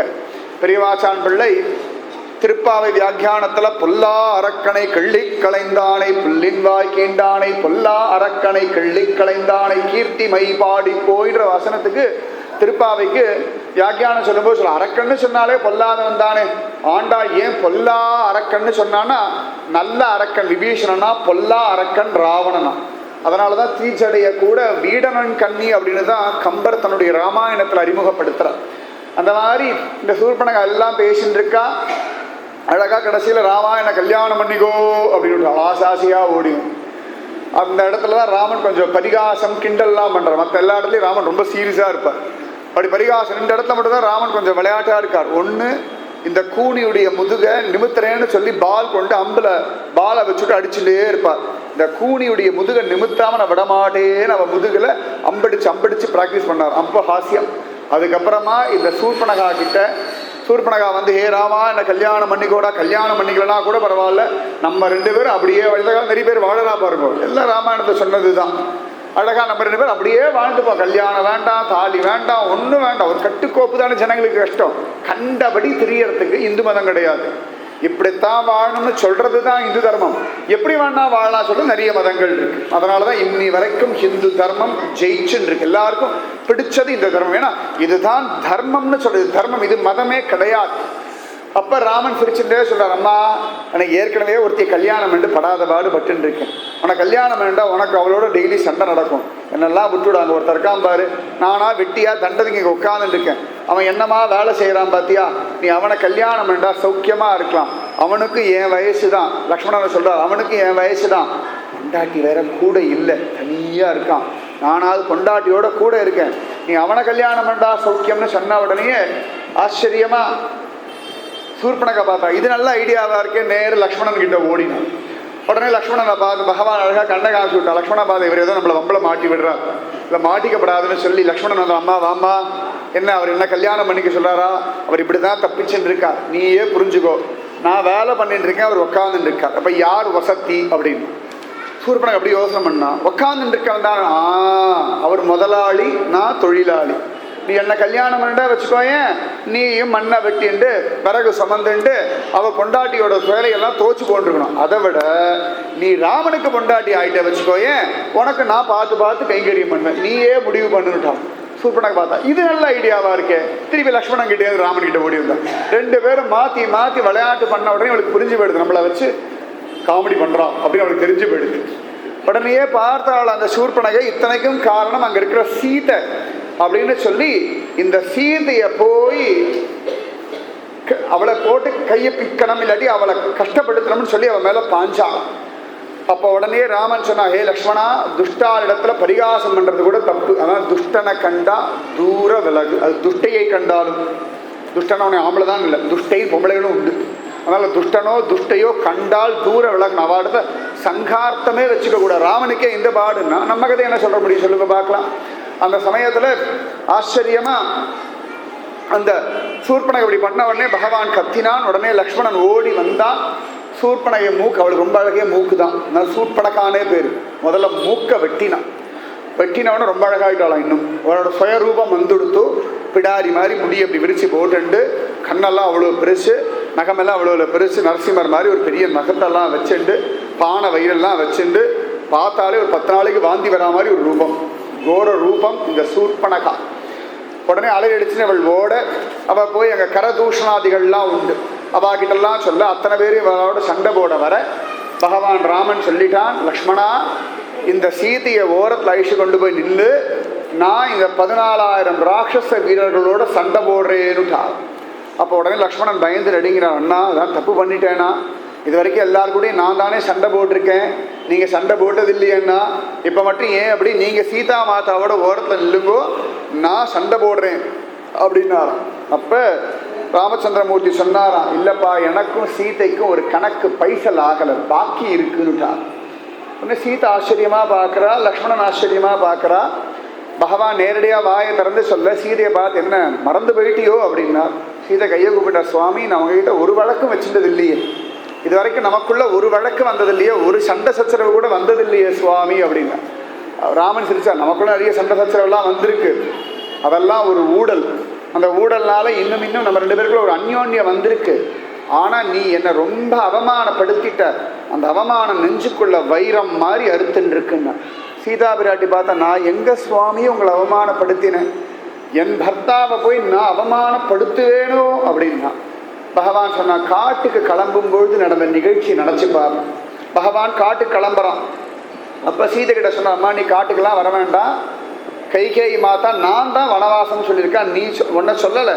அதனால் நீ நாட்டில் இருந்துண்டு கௌசல்யா மாதா சுமத்ரா மாதாவுக்கெல்லாம் பணிவிட பண்ணின்று நான் போய் 14 வருஷம் வனவாசம் இருந்துட்டு வரேன்னு. சீதா மாதா அதெல்லாம் கிடையாது, ராமன் இருக்கும் இடம் எனக்கு அயோத்தி, உங்களை விட்டுட்டுலாம் நான் இருக்க மாட்டேன், நீங்கள் பாட்டுங்க காட்டில் அலைவள், நான் பாட்டுங்க நன்னா சாப்பிட்டுட்டு சௌக்கியமாக தூங்கிட்டு இருப்பேன் நினச்சேடா, அதெல்லாம் நடக்காதுன்னு எவ்வளோ வாதம் பண்ணான். ராமன் நிறைய சொன்னார், காட்டில் போனால் சிங்கம் இருக்கும், புலி இருக்கும், ராட்சசா இருப்பா, சாப்பாடு கிடைக்காது, வெறும் காய் கனி கிழங்கு தான் கிடைக்கும் அப்படின்னார். உடனே தாயார் திருச்சிட்டே சொன்னா, அப்போ இந்த என்ஜாய்மெண்ட்டை நீங்கள் மட்டும் தான் அனுபவிப்பேளா, என்ன காட்டுக்கெல்லாம் அழிச்சிட்டு போக மாட்டேளா அப்படின்னா. ராமன் எவ்வளவோ சமாதானம் சொன்னார், கேட்கல. கடைசியில் சீதா பிராட்டி பார்த்தா ராமனை கொஞ்சம் வம்புக்கு இழுத்தோம்னா ஒத்துண்டுவான்னு சொல்லி எங்கள் அப்பா ஏதோ ஒரு சொத்த வில்ல முறிச்சேன்னு சொல்லி மறந்து போய் ஏமாந்து போய் என்னை கல்யாணம் பண்ணி கொடுத்துட்டார். நீங்கள் ஆண் பிள்ளையே கிடையாது, ஆண் வேஷம் போட்ட பெண் பிள்ளை, ஸ்திரியம் புருஷ விக்கிரகம், நீ ஆம்பளை கிடையாது, பொம்பளை, உமக்கு எதுக்கு ஒரு மீசை, உமக்கு என்னதுக்கு ஒரு பீதாம்பரம், நீ பேசாமல் புடவையை கட்டிட்டு அலையனுட்டாலும். இது பகவான் நெஞ்சில் கோபம் வந்துடுத்தான். அப்போ கோச்சுக்கலையா, சரி வாமா காட்டுக்கு போகலான்னு ஐஷன் வந்துட்டார்.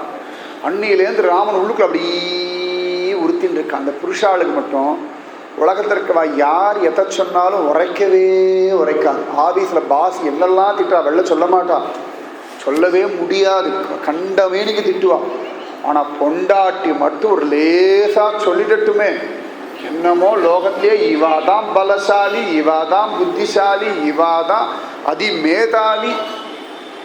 அது ஒன்றும் பண்ண முடியாது, எங்கள் ஜீனில் உட்காந்துன்னு இருக்கு. ராமனே அப்படின்னா நாங்கள் மட்டும் அப்படி இருப்போமா? ராமனுக்கே பொண்டாட்டி சொன்னால் ஆகாதுன்னு எங்களுக்கு மட்டும் ஆகுமா? ஆகாது. அது எப்படி தான் உலகத்தை யார் சொன்னாலும் தாங்க முடியும், பொண்டாட்டி சொன்னால் தாங்க முடியாது. ஏன்னா பெட்டர் ஆஃப்னா அது கூட நிற்கணும், பலமாக நிற்கணும். அதுவே குத்தி காயப்படுத்தினா தாங்காது. நம்ம கையை நம்ம கண்ணை குத்தினா அது வலி ஜாஸ்தி தான், அடுத்தவா குத்தினா கூட பெருசாக வலிக்காது. நம்ம பல்ல நம்ம நாக்கு கடிச்சா என்ன, நம்ம நாக்கை யாரும் வந்து கடிக்க வேண்டாம், நம்ம நாக்கை நம்ம கடிப்போம் பாருங்க, 10 நாளைக்கு சோறு திங்க முடியாது. அந்த மாதிரி மனைவி ஒரு கணவனை பரிகாசம் பண்ணுறது அப்படின்றது, அதே மாதிரி கணவன் பரிகாசம் பண்ணுறது, ரெண்டும் உண்டு வச்சுக்கோங்க. ஒரு பக்கமாக பேச நினச்சிட வேண்டாம். ராம விஷயம்ன்றதுனால இப்படி சொல்லிட்டு இருக்கு. ராமனுடைய நெஞ்சில் அப்படியே கருவின் இருக்கான். அதனால பகவான் சீதையை பார்த்து சொன்னார், இன்னைக்கு நான் காட்டேண்டி, நான் ஆண் பிள்ளையா இல்லாட்டி ஆண் வேஷம் போட்ட பெண் பிள்ளையா காட்டுறேன்னு. சீதா அப்படி நெஞ்ச பிடிச்சுண்டா. பாவி மனுஷா, இதையா 13 வருஷமா ஞாபகம் வச்சுட்டு வெளியில காட்டாம இருக்கு. 13 வருஷம் ஆயாச்சு சீதையும் ராமனும் காட்டுக்கு வந்து, எத்தனையோ தடவை ஏகாந்தமா இருந்திருக்கா. அப்பெல்லாம் பகவான் ஒரு தடவை காட்டினது இல்லையா, ஒரு தடவை கூட முகத்துல கண்டுபிடிக்க முடியலையா. அது ஒரு அழகு. ஹிருதயத்தை என்ன நினைக்கிறோன்னு காட்டாம இருக்கிறது ஒரு பெரிய டெக்னிக். இந்த ஹாரோஸ்டர்ஸ் மாதிரி ரொம்ப பாவம்.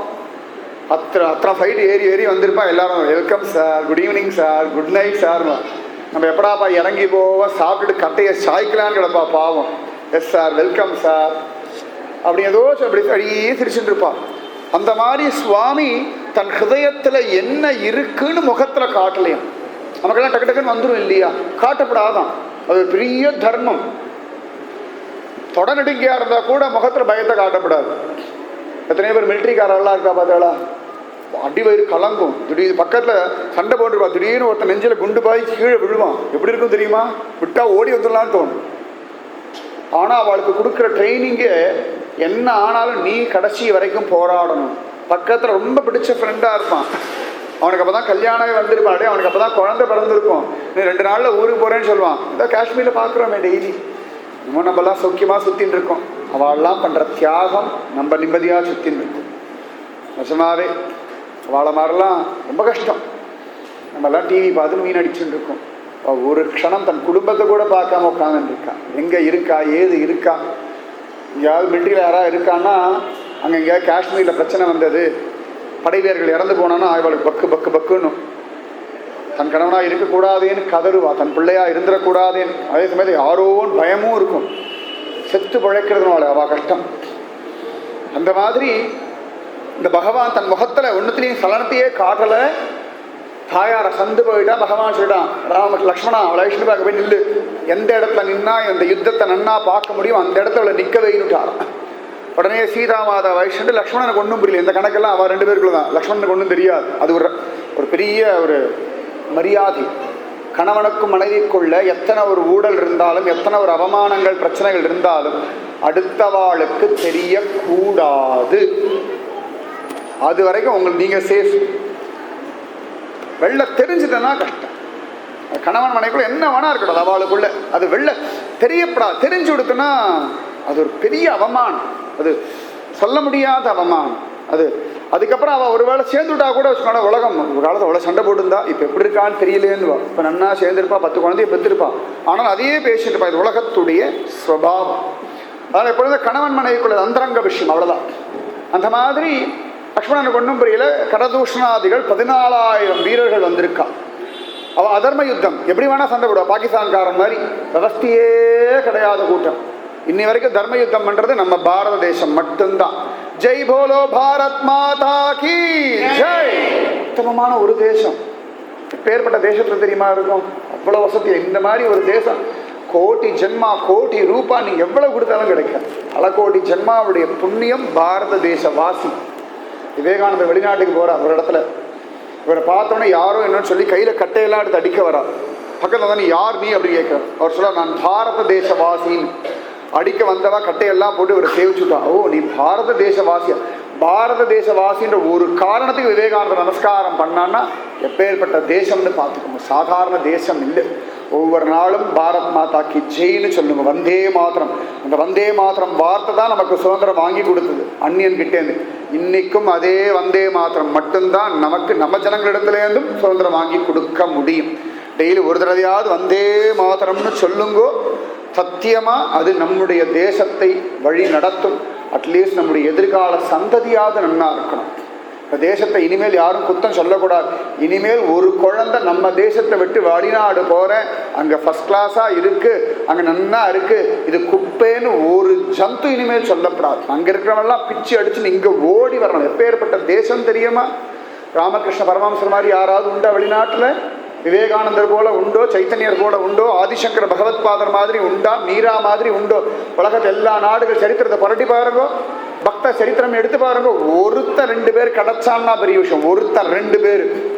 இங்க ஒவ்வொரு நாளும் 1000 கோடி பக்தர்கள் கிடைக்கும். வசதியான ஒரு தேசம், பாகவத தேசம், பக்தி தேசம்.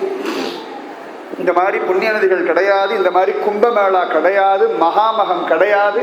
தெய்வத்தை நம்பி வாழ்ந்து இருக்கிற ஒரு தேசம் நம்முடைய தேசம். நெஞ்சு நிமிரணும், பாரத தேச வாசி அப்படின்னு. கிரிக்கெட்டில் நம்ம தோக்குற மாதிரி இருந்தால் கூட நம்ம தான் ஜெயிக்கணும்னு நினைக்கணும். யார்கிட்ட வேணா இருக்கட்டும். அவள் மேட்ச் ஃபிக்ஸிங்கெல்லாம் விட்டுடுவோம். எங்கேயுமே பாரத தேசத்துக்கு அவமானம்னு வரக்கூடாது. நம்ம நினைச்சா நடக்கும். நம்ம நினைக்கிறது தான் அத்தனை சிரேஷ்டம். இந்த ராமன் நிற்கிறானா அதர்ம யுத்தம் பண்ணுறதுக்கு 14,000 கர தூஷணன் இவாள்லாம் வந்துட்டாளாம்.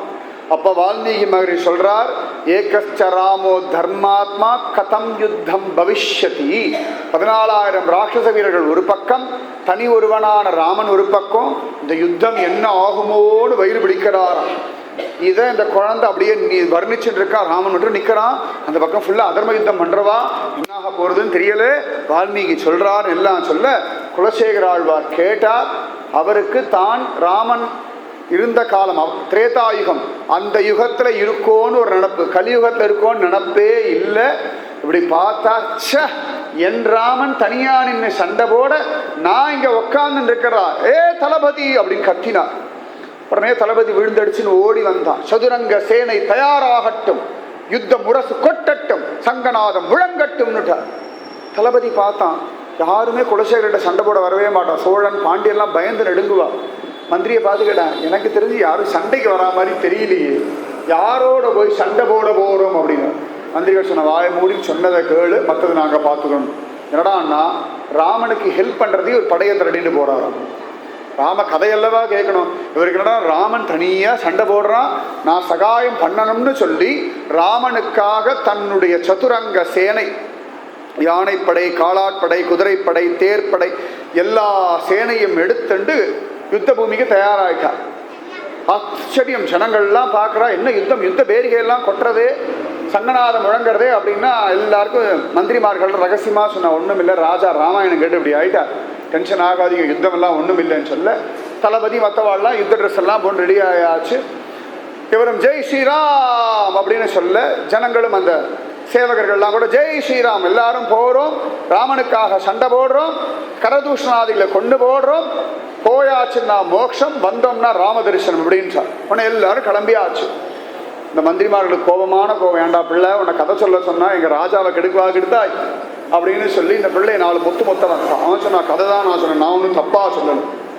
உடனே அவள் பார்த்தா இந்த பிள்ளையோட அப்பா கிட்ட ஓடி அந்த மாதிரி ஆயிடுது, என்ன பண்றது அப்படின்னு. உடனே அவர் சொன்னாங்க, ஒன்றும் கவலைப்படாதீங்கோ, என்னை இன்னொரு ரதத்தில் எதிர்பக்கம் அழிச்சுட்டு போங்கோ, நான் சொல்றேன் அப்படின்ட்டான். உடனே ஷார்ட்கட்டில் இவர் ரதத்தில் ஏற்றி கொண்டு வந்து எந்த பக்கமாக குலசேகரர் போறாரோ அந்த வழியில் எதிர்க்க கொண்டு வந்து வச்சுட்டாங்க. உடனே குலசேகரர் இந்த உபன்யாசம் என்றவரை பார்த்து சொன்னார், உங்களுக்கு விஷயமே தெரியாதா, ராமன் தனியாக சண்டை போட்டுருக்கார், நான் யுத்தத்துக்கு போயின்னு இருக்கேன், கதையெல்லாம் இப்போ கேட்க முடியாது, ஓரத்தில் போங்கோ அப்படின்ட்டார். இல்லை மகாராஜா, அந்த விஷயத்தை சொல்கிறதுக்கு தான் வந்தேன். ஆச்சரியமாக யுத்தம் முடிஞ்செடுத்து ராமன் தனி ஒருவனா நின்று அசகாய சூரன், இந்த இடத்த நிகமாந்த மகாதேசிகர் சொல்கிறார், அசகாய சூரன் ஒரு வார்த்தை சொல்லுவோம். அசகாயன்னா யாருடைய சகாயமும் தேவையில்லாத சூரன், தோலாத தனி வீரன், தனி ஒருவனா நின்று ஜெயிக்கக்கூடியவன் ராமன். அதனால ராமன் எல்லாரையும் ஜெயிச்சுட்டார். ஜெயிச்ச உடனே சீதா பிராட்டி ஓடி வந்து ராமனை அப்படி கட்டி போட்டு பள்ளிக்கு சந்தோஷமாய் கீழே குதிச்சு. அது ரொம்ப நேரமா கதை கேட்டு என்ன ஆகுமோ டென்ஷன்ல இருந்தது. அப்பாடா அப்படின்னு கீழே குதிச்சு, வேற ஒன்றும் இல்லை. அது என்ன ஞானியோ என்ன பக்தனோ திருவேங்கடமுடையான் கோவிலில் ராமபக்த விஷயம் கேட்க வந்திருக்கார். சத்தியம், அது அதிகமாக சொல்ல நினைக்க வேண்டாம். பெரியவாள்லாம் எத்தனையோ இடங்கள்ல இந்த மாதிரி வேஷங்கள்ல இருந்துட்டு கதை கேட்கிறார்கள் அப்படின்னு. காஞ்சி வரதராஜன் சன்னிதிலேயே தங்கப்பள்ளி வெள்ளிப்பள்ளி தொடர்றதுக்கு தான் கூட்டமே. வரதராஜன் சன்னிதியில் கூட்டமே இல்லைன்னு பார்த்தா எல்லாம் பள்ளியை பார்க்குற கூட்டமாக தான் இருக்கு இங்கே வரைக்கும். அந்த மாதிரி ஆச்சரியம். இவர் சொல்லிட்டார், தாயார் இறுக்கி கட்டி பிடிச்சிருந்தாளாம். அந்த இடத்துல ஜானகி ஜனகாத்மஜக அப்படின்றான் வால்மீகி மகரிஷி. அதுக்கு பெரியவாசன் பிள்ளை சொல்றார் வியாக்கியானம், ஏண்டா ஜனகாத்மஜகன்னு சொன்னார் அப்படின்னா, அப்போ தாயார் ஜனக மகாராஜாவை நினச்சிட்டாளாம், நல்ல வேலை எங்கள் அப்பா இங்கே இல்லை, இருந்திருந்தாருன்னா இந்த வீரத்தை பார்த்து மிதிலாவில் இருக்கிற எல்லா பொண்ணுகளையும் எங்கள் ஆத்துக்காரர் கல்யாணம் பண்ணி கொடுத்துருப்பா, சக்களத்தி சண்டை வந்திருக்கும், நல்ல வேலை இதை எங்கள் அப்பா பார்க்கல, நான் மட்டும் இருக்கேன், அப்பா ஜனக மகாராஜா ரொம்ப தேங்க்ஸ்ன்னு சொல்லி ராமனை கட்டி பிடிச்சிட்டு முத்தம் கொடுத்தாளாம். உடனே ராமன் பார்த்தாரான், டெய்லி இந்த மாதிரி ஒரு 14,000 பேர் வந்து சண்டை போட்டு உடம்புல புண்ணானா தாயார் கட்டி பிடிப்பாளே, ஆஹா என்ன சுகமா இருக்குன்னு நினைச்சா. இதை கேட்ட உடனே குலசேகராழ்வார் சமாதானமாகி ராமனுக்கு சகாயம் பண்றதுக்காக யுத்தம் படையை திரட்டிட்டு போனார் பாருங்க, அதை பாதியில விட்டுட்டு வந்துட்டார். மந்திரிகள் பார்த்தா, என்னடா அது இவர் ஸ்ரீரங்கம் போக வேண்டான்னு பார்த்தா இவர் ஜனஸ்தானம் நாசிக் பஞ்சவடி பக்கம் போறேன், அங்க போய் யுத்தத்துக்கு கிளம்புறேன்றாருன்னு பார்த்தா, இப்படி போயிட்டு இருக்கு. ஒவ்வொரு நாளா அவர் அழகா ஒரு ராம விக்கிரகத்தை வச்சு டெய்லி ஆராதனை கோவில் மாதிரி வச்சிருக்கார்.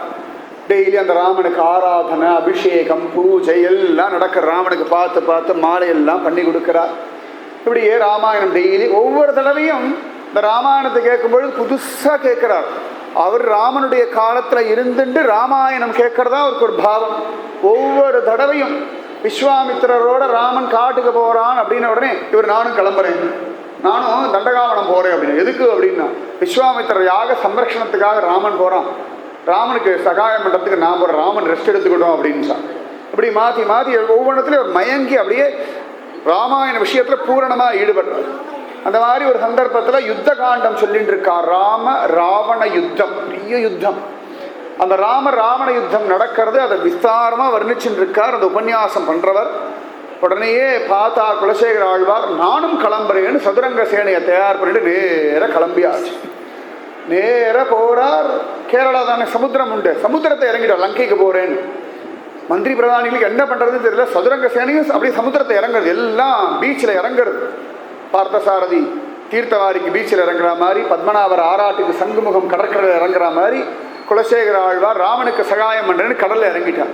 ராமச்சந்திரமூர்த்தி பார்த்தா, இப்படி ஒரு பக்தன் கிடைக்கிறது துர்லபம், என் மேல இவ்வளவு பரிவா, கௌசல்யா மாதா போல, தசரத சக்கரவர்த்தி போல, லக்ஷ்மணன் மாதிரி, குஹன் மாதிரி கலியுகத்துல என் மேல இவ்வளவு பரிவு கொண்டவா யாரும் இல்லை அப்படின்னு சொல்லி ராமன் பிரத்யக்ஷமா புஷ்பக விமானத்துல தாயாரோட காட்சி கொடுத்துட்டான். மர உரி எல்லாம், ஏன்னா அந்த கதை தானே கேட்டுட்டு இருக்கார், அதனால மர உரி தரிச்சுட்டு சீதா மாதாவோட ஏ குலசேகரா அப்படின்னு புஷ்ப பகவான் கை காட்டிட்டார். பிரபோ அப்படின்னு கை கூப்பினான். நீ எதுக்கு வந்தா? இல்லை, உனக்கு சகாயம் பண்றது, எல்லாரையும் ஜெயிச்சாச்சு, ராவண வதம் ஆயாச்சு, பரதன் காத்துன்னு இருக்கான், நான் புஷ்பக விமானத்தில் போயின்னு இருக்கேன், ஆண்டவே நீ கடலில் இறங்குறத பார்த்தேன், எதுக்கு இறங்குறேன்னு கேட்டுட்டு போகலான்னு நின்னேன்னா. அதான பார்த்தேன், என் ராமனுக்கு போய் நான் போய் ஹெல்ப் பண்ணணுமா? சேச்சா சேச்சா சே, ஹே பிரபோ ஜெய் ஸ்ரீராம் பகவான் அது போய் நிம்மதியாக இது, நானும் ராஜ்ய பரிபாலனம் பண்ணுறேன்னு உடனே ஒரு ஊருக்குள்ள வந்து எல்லா ஜனங்களுக்கும் பரிசு கொடுக்குறான். நடா இன்னைக்கு ராம பட்டாபிஷேகம் அப்படின்ட்டு. அப்படி ராமாயணத்தில் ஒன்றி ஒன்றி ஒன்றி கேட்டுன்னு இருக்கா. நிறைய பாகவதர்கள் இப்போ இந்த குலசேகர ஆழ்வாருடைய அரண்மனைக்கு வரா. அவளுக்கெல்லாம் என்ட்ரி பாஸ் கிடையாது, செக்கிங் கிடையாது, அவள் பாட்டு இஷ்டத்துக்கு வரா. அரண்மனை பார்த்தா பஜனை மடம் மாதிரி இருக்கு. தலைமைச் செயலகம் போனால் அங்கங்கே பஜனை பண்ணிட்டு இருக்கா அப்படின்னா கோவம் வருமா வராதா? ஏதோ வேலையை பார்த்தா சந்தோஷமா. ஆனால் அவள் பஜனை பண்ணுறாளோ பஜனையே பண்ணுறாளோ பகவானுக்கு தான் வெளிச்சம். இந்த மாதிரி ராஜாவுடைய அரண்மனையில் எங்கே போனாலும் ஜெய் ஸ்ரீராம்னு ஒரு பக்கம் கூட்டம், ஒரு பக்கம் ராமாயணம் வாசிச்சுட்டு இருக்கா, ஒரு பக்கம் ஸ்ரீராம ஜெய ஜெய ராமன்னு பஜனை. 24 மணி நேரம் இதையே நடந்துட்டு இருக்கு. மந்திரிகள் பார்த்தா இது நடாது, அரண்மனையே பஜனை மடம் ஆகிட்டு இருக்குது, ராஜாவே ஸ்ரீரங்கம் போனால் தேவலை போல இருக்கு அப்படின்னு நினைச்சான்.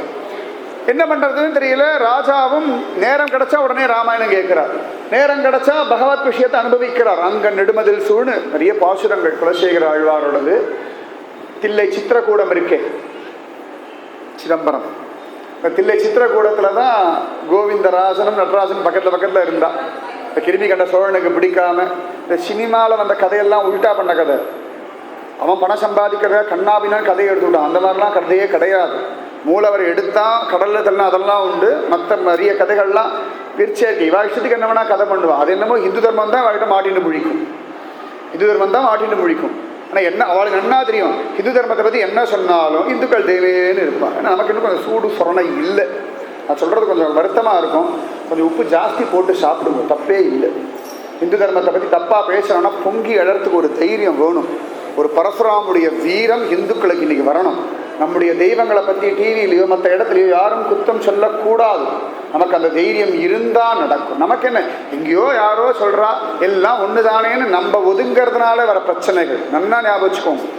நம்முடைய தெய்வம் வசத்தி, நம்முடைய தர்மம் வசத்தி, நம்முடைய இதிகாச புராணங்கள் வசத்தி, நம்முடைய கோவில்கள் வசத்தி.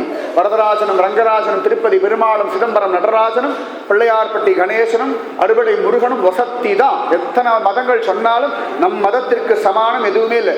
எம் மதம் மட்டுமே எமக்கு சம்மதம் சொல்லுங்க. எம் மதமும் சம்மதம் இல்லை, எம் மதம் மட்டுமே எமக்கு சம்மதம். அதனால மற்ற மதத்து மேல துவேஷம் வெறுப்பு நினைச்சிடாதீங்க. எங்க அம்மா எனக்கு வசத்தி தான், எங்க அம்மா வசத்தின்னு இல்லைன்னு யாராவது சொன்னா அதை ஒத்துக்க வேண்டிய அவசியம் எனக்கு கிடையாது. இது என் தர்மம், நம்முடைய தர்மம் அது. அத்தனை ஆச்சரியம். தில்லை சித்திரக்கூடத்து பெருமாளை கோவிந்தராஜன், ரொம்ப அழகான திருநாமம். அந்த கோவிந்தராஜ பெருமாளை ராமனாகவே அனுபவிக்கிறார் குலசேகரர். ராமா ராமா ராமா ராமாயணம் முழுக்கவே பாசுரத்தில் தில்லை சித்திரக்கூட பெருமாள் கோவிந்தராஜனை ராமனாகவே பாவிச்சு ராம ஜனனத்திலேருந்து ராமன் லவக்குச்சா கிட்ட கதை கேட்குற வரைக்கும் ஒரு 10 பாசுரத்தில் ராமாயணம் முழுக்க முடிச்சு விடுறார் குலசேகர ஆழ்வார். அதே மாதிரி ராமனுக்கு தாளாட்டு ரொம்ப அழகா, மண்ணு புகழ் கோசலைதன் மணிவயிறு வாய்த்தவனேன்னு ஒரு 10 பாசுரம் ராமனுக்கு. அதே போல ஆச்சரியமா தசரதன் ராமன் வனவாசத்துக்கு போறார் பாருங்க. அந்த சமயத்துல தசரதன் புலம்பலா ஒரு 10 பாசுரம். அச்சோ காட்டுக்கு நான் போனடா வயசான காலத்துல, நீ போறியடா ராமா, வா போகு வா வாடா போடா. தசரதன் கூப்பிடுவார் ராமனை வாடான்னு. உடனே ராமன் வருவானா, என்னப்பா அப்படின்னு. ஒண்ணுமில்லடா ஏதோ நினைச்சிட்டு இருந்தேன் மறந்து போயிடுது, போய்க்கோ அப்படின்னு வரான். உடனே ராமன் போவானா, போகும்பொழுது பின்னழக பார்ப்பானா. திருப்பி ராமா ராமா ராமா அப்படின்னு வரான். திருப்பி அப்பா என்னப்பான்னா, ஞாபகம் வந்துடுத்து அப்படின்னு. என்னடா இன்னைக்கு என்ன சாப்பிட்டு அது கேட்கறதுக்காக கூப்பிட்டேன். இது ஒரு விஷயமான இல்லையா? இந்த ராமன் முன்னழகு நடையழகு பின்னழகு பார்க்கறதுல தசரதனுக்கு ஒரு ஆசையம். இத்தனையும் தசரதன் புலம்பலாக குலசேகர ஆழ்வார் பாடிட்டார். இந்த மாதிரி எல்லாம் பாடின்னு இருக்கார். ஸ்ரீரங்கம் போகணும் ஸ்ரீரங்கம் போகணும் அது ஒரு பக்கம். மந்திரிகள்லாம் பார்த்தா இதெல்லாம் இந்த பக்த கோஷ்டியோட சேர்ந்து இப்படி ராஜா வீணா போயிட்டா. இந்த ராஜாவுக்கு இந்த பக்தர்கள் மேல வெறுப்பு வந்துடுத்துனா தானாகவே எல்லாம் சரியாபடும் சொல்லி ஒரு ஸ்ரீராமன் நவமி உற்சவம் நடந்துருக்கு. ஜோரா உற்சவம், ராமனுக்கு அபிஷேகம் எல்லாம் ஆகிறது. நன்னா உட்காந்து குலசேகரர் பார்த்துட்டு இருக்கா. கோவில் அபிஷேகம் பண்ணா நிறைய பேர் உடனே வெளில போய் ஃபோன் பேசுறது, அப்பதான் பக்கத்துக்கு அவளை குச்சலம் விசாரிக்கிறது. அபிஷேகம் சுவாமி தனக்காக பண்ணிக்கல, நமக்காக பண்றான். புரிஞ்சுக்கோங்க. நம்ம குளிக்கிறத யாராலையும் பார்க்க முடியாது, காண சகிக்காது. சுவாமி குளிக்கிறத பார்க்கறதே பரம புண்ணியம் பரம பாக்கியம். அந்த திருமேனி திருமஞ்சனமே அவ்வளவு மஞ்சனமாட நீ வாராய் அப்படின்ற பெரியாழ்வார் 10 பாசுரத்துல கிருஷ்ண புரியேண்டா பயல குளியேண்டா, அழுக்கு பண்டாரமா இருக்கியேடா, குளிடா குளிடா திருமஞ்சனமாட நீ வாரா. உனக்கு அப்பம் பண்ணி வச்சிருக்கேன்டா, சிற்றுண்டி பண்ணி வச்சிருக்கேன்டா, ஜோரா நெய் கலந்த அப்பம் தரேன்டா, பழம் தரேன்டா, உன்ன கனிகள் தருவேன், குளிடா. குளிக்கிறதுக்கு இத்தனை பாடு. அதான் திருமஞ்சனம்னே பேர். கும்பழகா டிடிடியில் லைவாக திருவேங்கடமுடையானுடைய அபிஷேகம் திருவாரதம் டெய்லி லைவாக காட்டுறான். பார்க்கறதுக்கு தான் ஆள் இல்லை வச்சுக்கோங்களேன். உங்களுக்கு தான் நிறைய இருக்குது, சூப்பர் சிங்கர் இருக்குது, எல்லா செல்வமும் இருக்குது, என்னென்னமோலாம் இருக்குது. திருப்பதி பெருமாள வசதி அதெல்லாம் கூட கொஞ்சம் பாருங்க. சுவாமி நிறைய கொடுத்துன்னு இருக்கா, வாங்கி அனுபவிக்கிற ஆசை உங்களுக்கு. என்னடா அதெல்லாம் சொல்லி நினைக்காதீங்கோ. சுவாமி இவ்வளவு தூரம் பிரசன்னமாக பக்கத்தில் வராது, அதை விட்டுடாதீங்கன்றதுக்காக சொல்ல. யாராவது முடியாமல் இருக்கான்னா டிடிடி சேனலில் போட்டு விட்டுருங்கோ, அந்த சப்தமாவது காதில் விழட்டும். கடைசியாக பார்த்தது மலையப்ப சுவாமியாக இருக்கட்டும், அப்படியே உசுறு போனாலும் குத்தம் இல்லை. அதுக்கு சொல்ல வரேன். நிறைய விஷயங்கள் மனசை பாதிக்கிறது. ஸ்ரீராமநவமி உற்சவம் நடக்கிறது, அபிஷேகம் நன்னா பார்க்கறார். அபிஷேகம்னு பெயர். வைஷ்ணவ சம்பிரதாயத்தை திருமஞ்சனம், ஆழ்வாருடைய வார்த்தையை கொண்டு திருமஞ்சனம் அப்படின்னு சொல்கிறோம். அந்த மாதிரி திருமஞ்சனம் எல்லாம் நடந்துட்டு இருக்கு. முடிச்ச உடனே அலங்காரம், சுவாமிக்கு அலங்காரம் பண்ணிட்டு இருக்கா. அழகாக அலங்காரம் பண்ணி முடிச்சுட்டு பகவானுக்கு விதவிதமான ஆபரணங்கள் சாத்திரம். பெருமாள் நிறைய ஆபரணங்கள் பண்ணுவாள். திருப்பதி பெருமாளுக்கு எத்தனை ஆபரணம் சேர்த்தாலும் இன்னும் சேர்க்கலாம் போல இருக்கும். ஸ்ரீரங்க நம்பெருமாளுக்கு பேரே ஆபரணத்துக்கு அழகு சேர்க்கும் பெருமாள். நம்பெருமாள் ரங்கநாதர் மேலே ஒரு ஆபரணம் போட்டோம்னா அந்த ஆபரணத்துக்கு அப்போ தான் ஒரு அழகு வருதான், இல்லைன்னா அதுக்கு அழகு இல்லை. ஆபரணத்துக்கு அழகு சேர்க்கும் பெருமாள், முன்னிலும் பின்பு அழகிய பெருமாள், பின்பழகிய பெருமாள்னே பேரு சுவாமிக்கு. அந்த மாதிரி அலங்காரம் எல்லாம் பண்ணிட்டு இருக்கா. அப்போ ராஜா புதுசாக ஒரு நவரத்ன மாலை பண்ணி கொடுத்துருக்கா. அந்த மாலையை சாத்தலான்னு பார்த்தா காணலை. அர்ச்சகர்கள்லாம் நடுங்கிறான்னா பொறுப்பு அவளோடதாச்சு. உடனே நடுங்கிறா, என்ன பண்ணுறதுன்னு தெரியல. மந்திரிகள் இடத்துல சொன்னால், மந்திரிகள் ராஜாவிடத்துல சொன்னால் இந்த மாதிரி ஒரு நவரத்ன மாலையை காணலை அப்படின்ட்டு. உடனே ராஜா சிரிச்சார். இது என்னது, அரண்மனையில் நவரத்ன மாலை காணலைன்னா இது என்ன ராஜாங்கம்? நான் என்ன ராஜா, நீங்கள் என்ன மந்திரிகள், நீங்கள் என்ன செக்யூரிட்டி இருக்குது? அரண்மனையில் சுவாமிக்கு சாத்திர மாலை காணலைன்னா அவ்வளவு கேவலம், தேடுங்கோன்னுட்டான். உடனே மந்திரிகள் சொன்னால் நம்ம ராஜ்யத்தில் யாரும் அப்படிலாம் எடுக்க மாட்டான். அப்போ குலசேகர ஆழ்வார் கேட்டார். ஆழ்வார் ஆகிட்டா இருக்கு, பக்தி ஆழ்ந்து போனதுனால, ஆழங்கால் பட்டதுனாலே ஆழ்வார். அப்போ யார் எடுத்திருப்பா? நம்ம ராஜ்யத்தை யாரும் எடுக்க மாட்டோம், இதுக்காக வெளியூரே யாரும் வருவாளா அப்படின்னு ராஜா. உடனே மந்திரிகள் அப்படியே தலையை சரிஞ்சு சொன்னா, ராஜா இந்த பஜனை கோஷ்டி, இந்த பாகவத கோஷ்டி, இந்த உபன்யாச கோஷ்டி இவாள்லாம் வெளியூர் வெளி தேசங்கள்லேருந்து தானே வரா. அதனால அவள்லாம் ஒன்றும் இல்லாதவ தான், ஆண்டி பண்டாரங்கள் தான், இங்கே கொடுக்குற சாப்பாடு இங்கே தங்குற இடத்த வச்சுருந்தானே சௌக்கியமாக இருந்துட்டு இருக்கா. அதனால ஆசைப்பட்டவா திருடி இருக்கலாம் இல்லையா அப்படின்னு ராஜாவுக்கு வந்ததே கோபம். ஆனால் பாகவதால குத்தம் சொல்லப்படாதே, பாகவத அபச்சாரம் அது. கெட்டாலும் மேன்மக்கள் மேன்மக்களே, சங்கு சுட்டாலும் வெண்மை தரும். சத்தியம் அதெல்லாம் வீண் போகாது. மாங்காய் புளிச்சதோ வாய் புளிச்சதோன்னு பேசப்படாது. எப்பொழுதுமே பெரியவர்களை பற்றி தப்பாக பேசவே கூடாது. எந்த மடாச்சாரியர்களை பற்றியோ யாரை பற்றியோ ஏதாவது டிவிக்காரன் சொன்னானோ அதெல்லாம் நம்பாது. நான் அவளுக்கு வக்காலத்து வாங்குறேன்றதெல்லாம் இல்லை, சத்தியத்தை நான் சொல்லிட்டு இருக்கேன். அதையும் சும்மா ஏதோ தப்பாக இருக்கலாம் அப்படின்னா சொல்லிடாதீங்க. அதெல்லாம் ஒரு அபச்சாரம். பகவானுக்கு தெரியும் யார் நல்லவா யார். அது ஆதி காலத்திலேருந்தே மகாத்மாக்கள் மேலே பழி போடுறதுன்றது ரொம்ப சாதாரண விஷயம். இது புது விஷயமே கிடையாது. மகாத்மாக்களை படுத்துறதுன்றது அன்னிலேருந்து இன்னி வரைக்கும் நடந்துட்டு தான் இருக்குது. இன்னும் 10,000 வருஷம் ஆனாலும் நடக்க தான் போகிறது. எப்பொழுதுமே நல்லவர்கள் படாத பாடுபடுவதும் கடைசியில் அவர்கள் ஜெயிப்பதும் சத்தியம். தர்மத்தின் வாழ்வு தன்னை சூது கவ்வும். ரொம்ப அழகான பாரதியார் வாக்கு, சூது கவ்வும். ஆனால் இறுதியில் தர்மமே வெல்லும், சத்தியமேவ ஜெயத்து. சத்தியம் தோற்று போகவே போகாது. சத்தியம் அப்படியே இருக்கும். திடீர்னு ஒரு நாள் இந்த பூகம்பம் மாதிரி ஒரு குலுங்கும், எரிமலை மாதிரி வெடிக்கும், பயங்கரமா இருக்கும். தேவையான இருக்கும். அப்படி இப்படி கனல், இந்த கனல் மாதிரி அந்த கனன்று இருந்துட்டே இருக்கும். திடீர்னு ஒரு நாள் குப்புன்னு வந்து அது சுனாமி மாதிரி சத்தியம். இந்த கடல் இவ்வளோ நாள் சமத்தா இருக்கு, திடீர்னு ஒரு நாள் கிளம்புறது பாருங்க, அதுபோலே சத்தியம். அதனால ஹரிச்சந்திர மகாராஜா சத்தியத்துக்காக எதை வேணா விடுவேன், எதற்காகவும் சத்தியத்தை விடமாட்டேன். அவ்வளவு சிரேஷ்டம் சத்தியம். அதனால குலசேகர ஆழ்வார் சொன்னார், வாய் கண்டபடியெல்லாம் பேசப்படாது, பக்தர்கள் எல்லாம் தப்பா பேசப்படாது. அவர்கள் ஏதோ லௌகீகமான பணம் காசு பட்டம் பதவி வீடு வாசல் இல்லைன்னு வேணா சொல்லலாம். ஆனால் நீங்காத செல்வமான ஹரிபக்தி அவளிடத்துல இருக்கு. அதனால தான் மகாத்மா காந்தி ஹரிஜன் அப்படின்னு. ஹரிஜன்னா தாழ்ந்த குலத்தோட அர்த்தமாயிடுது. அவர்கள்லாம் ஹரியே தனமாக வச்சுட்டு இருக்கா, ஹரி அவர்களை தன்னுடைய ஜனமா ஏத்துட்டு இருக்கா, அதனால ஹரிஜன்னு பேர். ஹரிஜன்னா தாழ்ந்த குலத்தோட அர்த்தம் இல்லை. ஹரிஜன் அப்படின்னா ஹரிக்கு பிடிச்சமான ஜனங்கள். யார்கிட்ட ஒன்றும் இல்லையோ அவர்களுடைய வாழ்க்கையை பகவான் நடத்துகிறான். அவர்கள் எல்லாருமே ஹரிஜனங்கள் தான். குச்சேலர் ஹரிஜன் நிறைய பேர் சொல்லிட்டு போகணும். நிகமாந்த மகாதேசிகர், சுவாமி ராகவேந்திர இவர்கள்லாம் ஒரு காலத்தில் தரித்திரத்தில் வாழ்ந்துட்டு இருந்த அவள்லாம் ஹரிஜன் தான். ஹரிக்கு பிடிச்சவர்கள் எல்லாருமே ஹரிஜனங்கள் தான். அந்த மாதிரி குலசேகர ஆழ்வார் சொன்னார், அவர்கள்லாம் ஹரியுடைய ஜனங்கள். அவர்களுடைய ஹிருதயத்தில் ஹரி இருக்கான். நம்மளை மாதிரி எல்லாத்தையும் சேர்த்து வச்சுட்டு பேங்க்ல எவ்வளோ இன்ட்ரெஸ்ட் வருது, வீட்டை வாடகை விட்டால் எவ்வளவு பணம் வருது, இன்கம் டேக்ஸ் எவ்வளோ தள்ளுபடி வருது, பட்ஜெட்டை பார்க்க வேண்டிய அவசியம் அவளுக்கு இல்லை. அவளுக்கு என்ன வேணுமோ, என்னது எந்த சமயத்தில் எப்படி வேணுமோ அந்த சமயத்தில் ஹரி கொடுத்துருவான். அதனால அவர்கள் எதையும் சேர்த்து வச்சுக்கிறது இல்லை. அதனால அவர் ரொம்ப வசத்தின்னு எல்லாம் சொன்னார். இருந்தாலும் மந்திரி பிரதானிகள் விடல. இல்லை ராஜா, தேடி பார்க்கலாமேன்னு ஒன்று ராஜா சொன்னார். தேடக்கூடாது. பக்தாள் இடத்துல அவர்களை செக் பண்ண கூடாது. ராஜா அவர்களை செக் பண்ண கூடாது. மந்திரிகள்லாம் சிரிச்சா, என்ன ராஜா ஒரு நியாயம்? சந்தேகம் வந்துடுதா எல்லாரையும் செக் பண்றதுதானே நியாயம். யாரா இருந்தா என்ன? இப்போ அமெரிக்காவில் நம்ம பிரசிடென்ட்லாம் போனால் செக் பண்றாள், நம்ம என்ன கத்தினாலும் அவன் ஒன்றும் கேட்கறது இல்லையே. அந்த மாதிரி எல்லாரும் செக் பண்றது நியாயம் தானே விட்டார். குலசேகரர் சொல்றார், என் ராஜ்யத்துல அது நடக்காது. என்னுடைய ராஜ்யத்துல, இது பகவத் ராஜ்யம், பக்த ராஜ்யம். இந்த ராஜ்யத்துல பக்தர்கள் அவமானப்படுத்தும்படியான ஒரு காரியத்துக்கு நான் சம்மதம் தரமாட்டேன். அப்ப உடனே மந்திரிகள் கேட்டா, நீங்க சம்மதம் தரமாட்டேன்னா என்ன பண்றது? அப்ப அவ மேல குற்றம் இருக்கா இல்லையா அப்படின்னு மந்திரிகளும் விடல, வாதாடுறான்.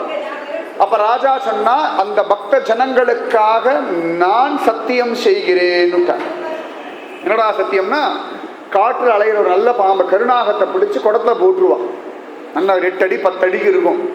அது சீருன்னு இருக்க பாம்பு அதை கொண்டு குடத்துல போட்டாலே சீரும். சுதந்திரமா இருந்த பாம்பு திடீர்னு குடத்துல போட்டான். ஜூல இருக்க பாம்பு எப்பவுமே படுத்துட்டே தான் இருக்கும், நகரவே நகராது, அப்படியே கிடக்கும். என்னடா அது அப்படின்னு. காற்றில் அலைகிற பாம்புகளுக்கு வீரம் ஜாஸ்தி.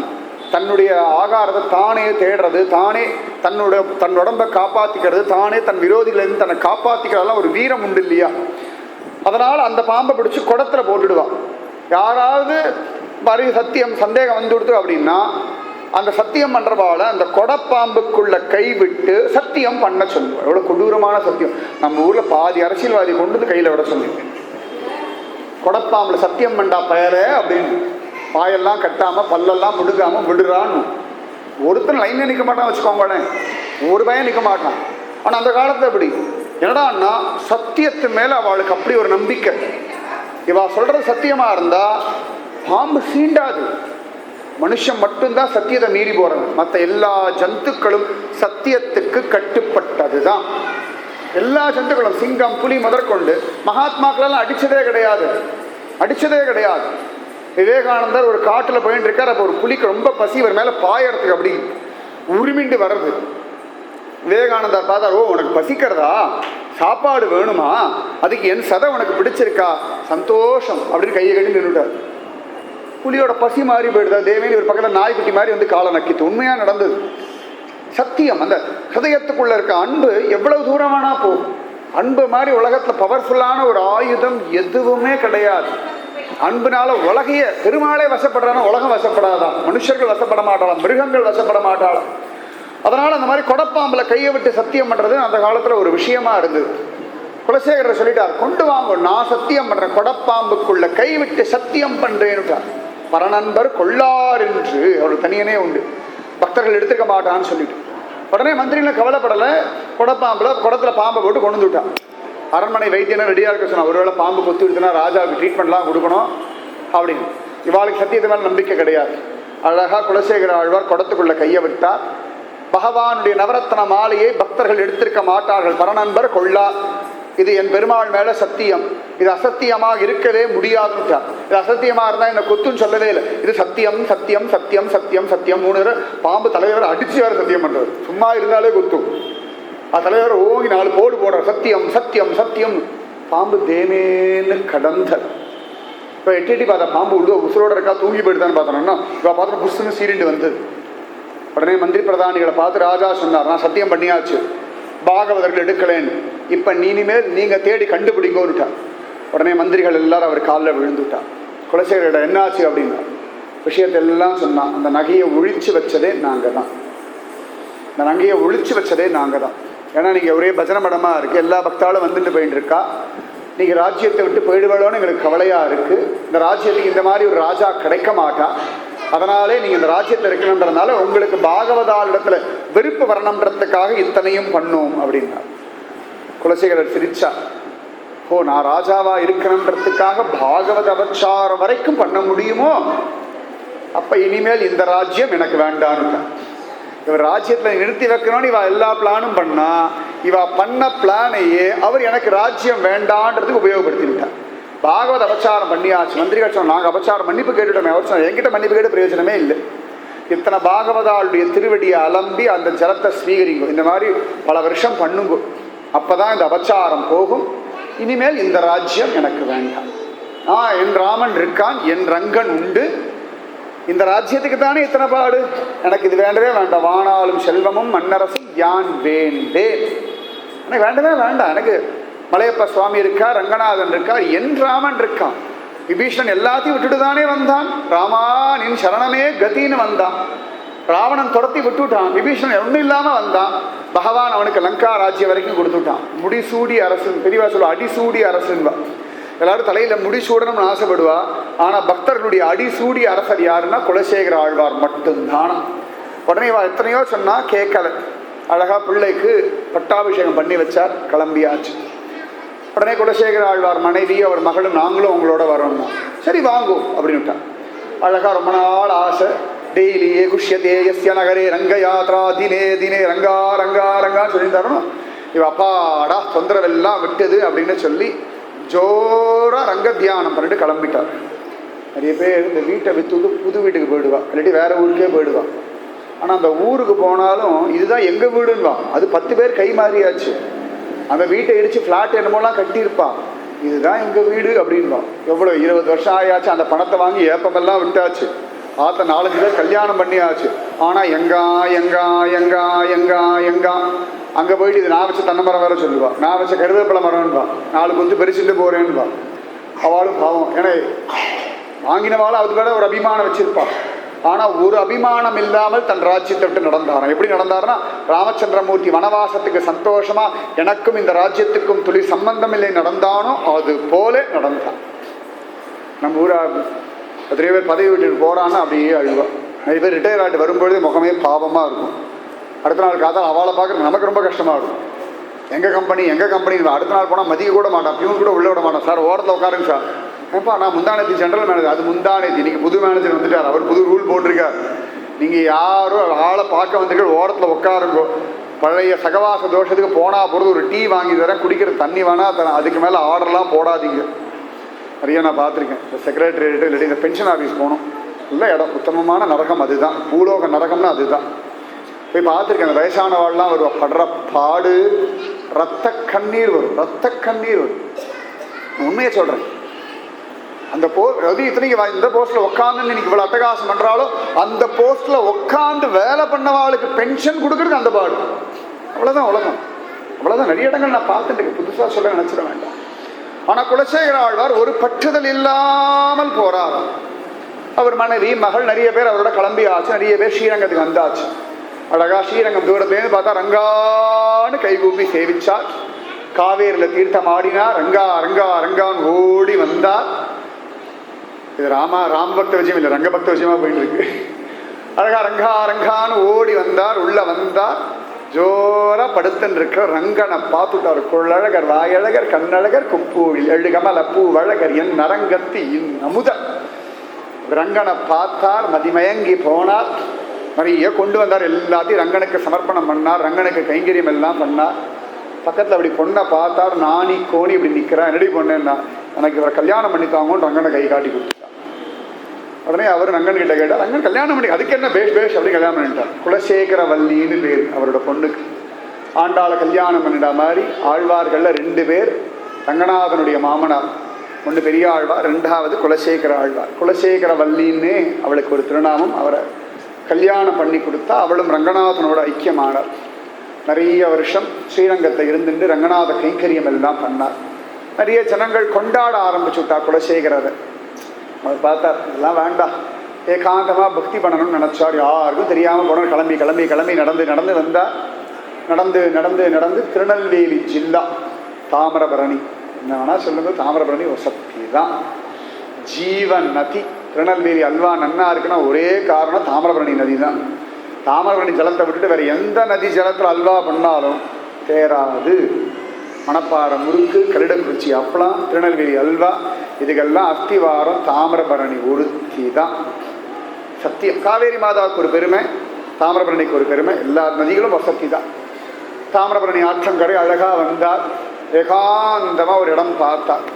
கல்லிடைக்குறிச்சி, அம்பா சமுத்திரம், ரெண்டு பக்கத்தில் அது பக்கத்தில் பிரம்மதேசம்னு ஒரு இடம் உண்டு. பெரிய சிவபெருமானுடைய கோவில். ஆச்சரியமாக ஒரு ஊர் சின்னது, கோவில் ரொம்ப பெருசு. அது பக்கத்தில் மன்னார் கோவில்னு ஒரு இடம். அந்த இடத்துல உட்கார்ந்து குலசேகர ஆழ்வார் தன்னுடைய ராமன், லக்ஷ்மணன், ஆஞ்சநேயமூர்த்தி, சீதாதேவி அதெல்லாம் அவர் பூஜை பண்ணிட்டு இருந்த கிருஷ்ண விக்கிரகம். குலசேகர ஆழ்வார் மட்டும்தான் தமிழ் சம்ஸ்கிருதம் ரெண்டுத்துலேயுமே கிரந்தங்கள் பண்ணியிருக்கார். தமிழில் பெருமாள் திருமொழின்னு பாசுரம் பாடியிருக்கார். சம்ஸ்கிருதத்தில் முகுந்தமாலா அப்படின்னு ஒரு கிரந்தம் பண்ணியிருக்கார். அந்த இடத்துல உட்காந்துட்டு நல்லா தியானம் பண்ணி அந்த பகவானுக்கு பூஜையெல்லாம் பண்ணிட்டு ஆனந்தமாக இருந்தால் கொஞ்ச நாளில் பகவானுடைய திருவடியில் ஐக்கியமானார். அவருடைய திருவரசு சமாதி இன்றைக்கும் அந்த மன்னார் கோவிலில் இருக்குது. யாராவது திருநெல்வேலி ஜில்லாக்காரர்கள்னா திருநெல்வேலி பக்கம் போனேன்னா அம்பாசமுத்திரம் பக்கத்தில் பிரம்மதேசம். அம்பாசமுத்திரம் ரொம்ப பக்கத்தில் தான். பிரம்மதேசம் அதுக்கு பக்கத்தில் இந்த மன்னார் கோவில். மன்னார்குடி அது வேறு, கும்பகோணம் மன்னார்குடி வேறு. காட்டு மன்னார் கோவில். இந்த வீராணம் ஏரி இருக்கு பாருங்க, அது சரியா வீர நாராயணம் ஏரி.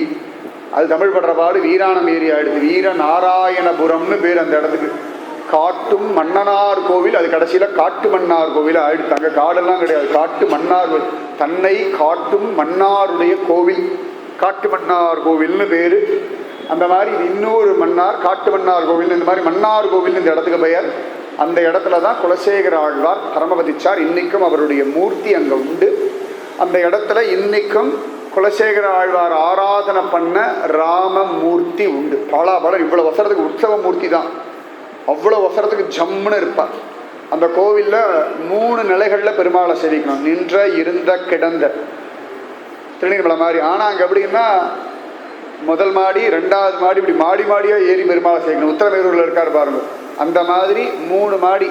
கீழே முதல் தளத்தில் சுவாமி இருப்பார், அடுத்த மாடி, அதுக்கு அடுத்த மேல் மாடி. கிடந்தான், இருந்தான், நின்றான், இப்படி 3 மாடியில் பெருமாள் இருப்பார். அப்படி சேவிக்க வேண்டிய ஒரு இடம். அந்த இடத்துல தான் குலசேகர ஆழ்வார் ஆராதனை பண்ண ராமன் உண்டு. பெரிய கோவில், ரொம்ப ஆச்சரியமான கோவில். கட்டாயம் போய் பார்க்க வேண்டிய கோவில். அந்த இடத்துல போய் குலசேகர ஆழ்வாரை தியானம் பண்ணலன்னா அவ்வளவு நல்ல ஒரு ராம பக்தி நிச்சயமாக சித்திக்கும். அத்தனை வசதி, அவ்வளவு சிரேஷ்டம் இந்த குலசேகர ஆழ்வாருடைய திவ்ய சரித்திரம். ஆழ்வார்களில் ராமபக்தியில் ரொம்ப வசனத்தில் எல்லையை பார்த்தவர் இந்த குலசேகர ஆழ்வார். அதனால் எங்கள் குலசேகரன் என்றே கூறு. இன்னைக்கு ராமாயண விஷயம் அனுபவித்தோம். குலசேகர ஆழ்வாருடைய மன்னார் கோவிலில் இருக்கிற அந்த ராமனுடைய விஷயங்கள் சொன்னேன். குலசேகர ஆழ்வார் வைபவம் நேற்றுக்கு ஆச்சரியமாக மதுராந்தகம் ஏரி காத்த ராமருடைய வைபவம். அதி விசேஷமாக மாமா பிரயாகதாசர்னு சீதா மாதாவை சகோதரியாக பார்த்த பக்தருடைய வைபவம் அனுபவித்தோம். கூடவே ராமாயண விஷயங்கள் சீதாக்களான் அனுபவித்தோம். முதல் நாள் ஆச்சரியமாக கணேச தேவின்னு ஒரு ராணி ராமனை குழந்தையாக அனுபவித்த வைபவம். ராமனை கௌசல்யாதேவி பெத்த விஷயம் அனுபவித்த விஷயம், ராம ஜனனம், திருநீர்மலை நீர்வண்டர், இந்த விஷயம் அனுபவித்தோம். நாளைக்கு இன்னொரு பக்தர், இன்னொரு ராமாயண விஷயம், இன்னொரு ராம சம்பந்தப்பட்ட ஒரு உத்தமமான தேச வைபவம் எல்லாம் சேர்ந்து அனுபவித்தோம். ராதே கிருஷ்ணா.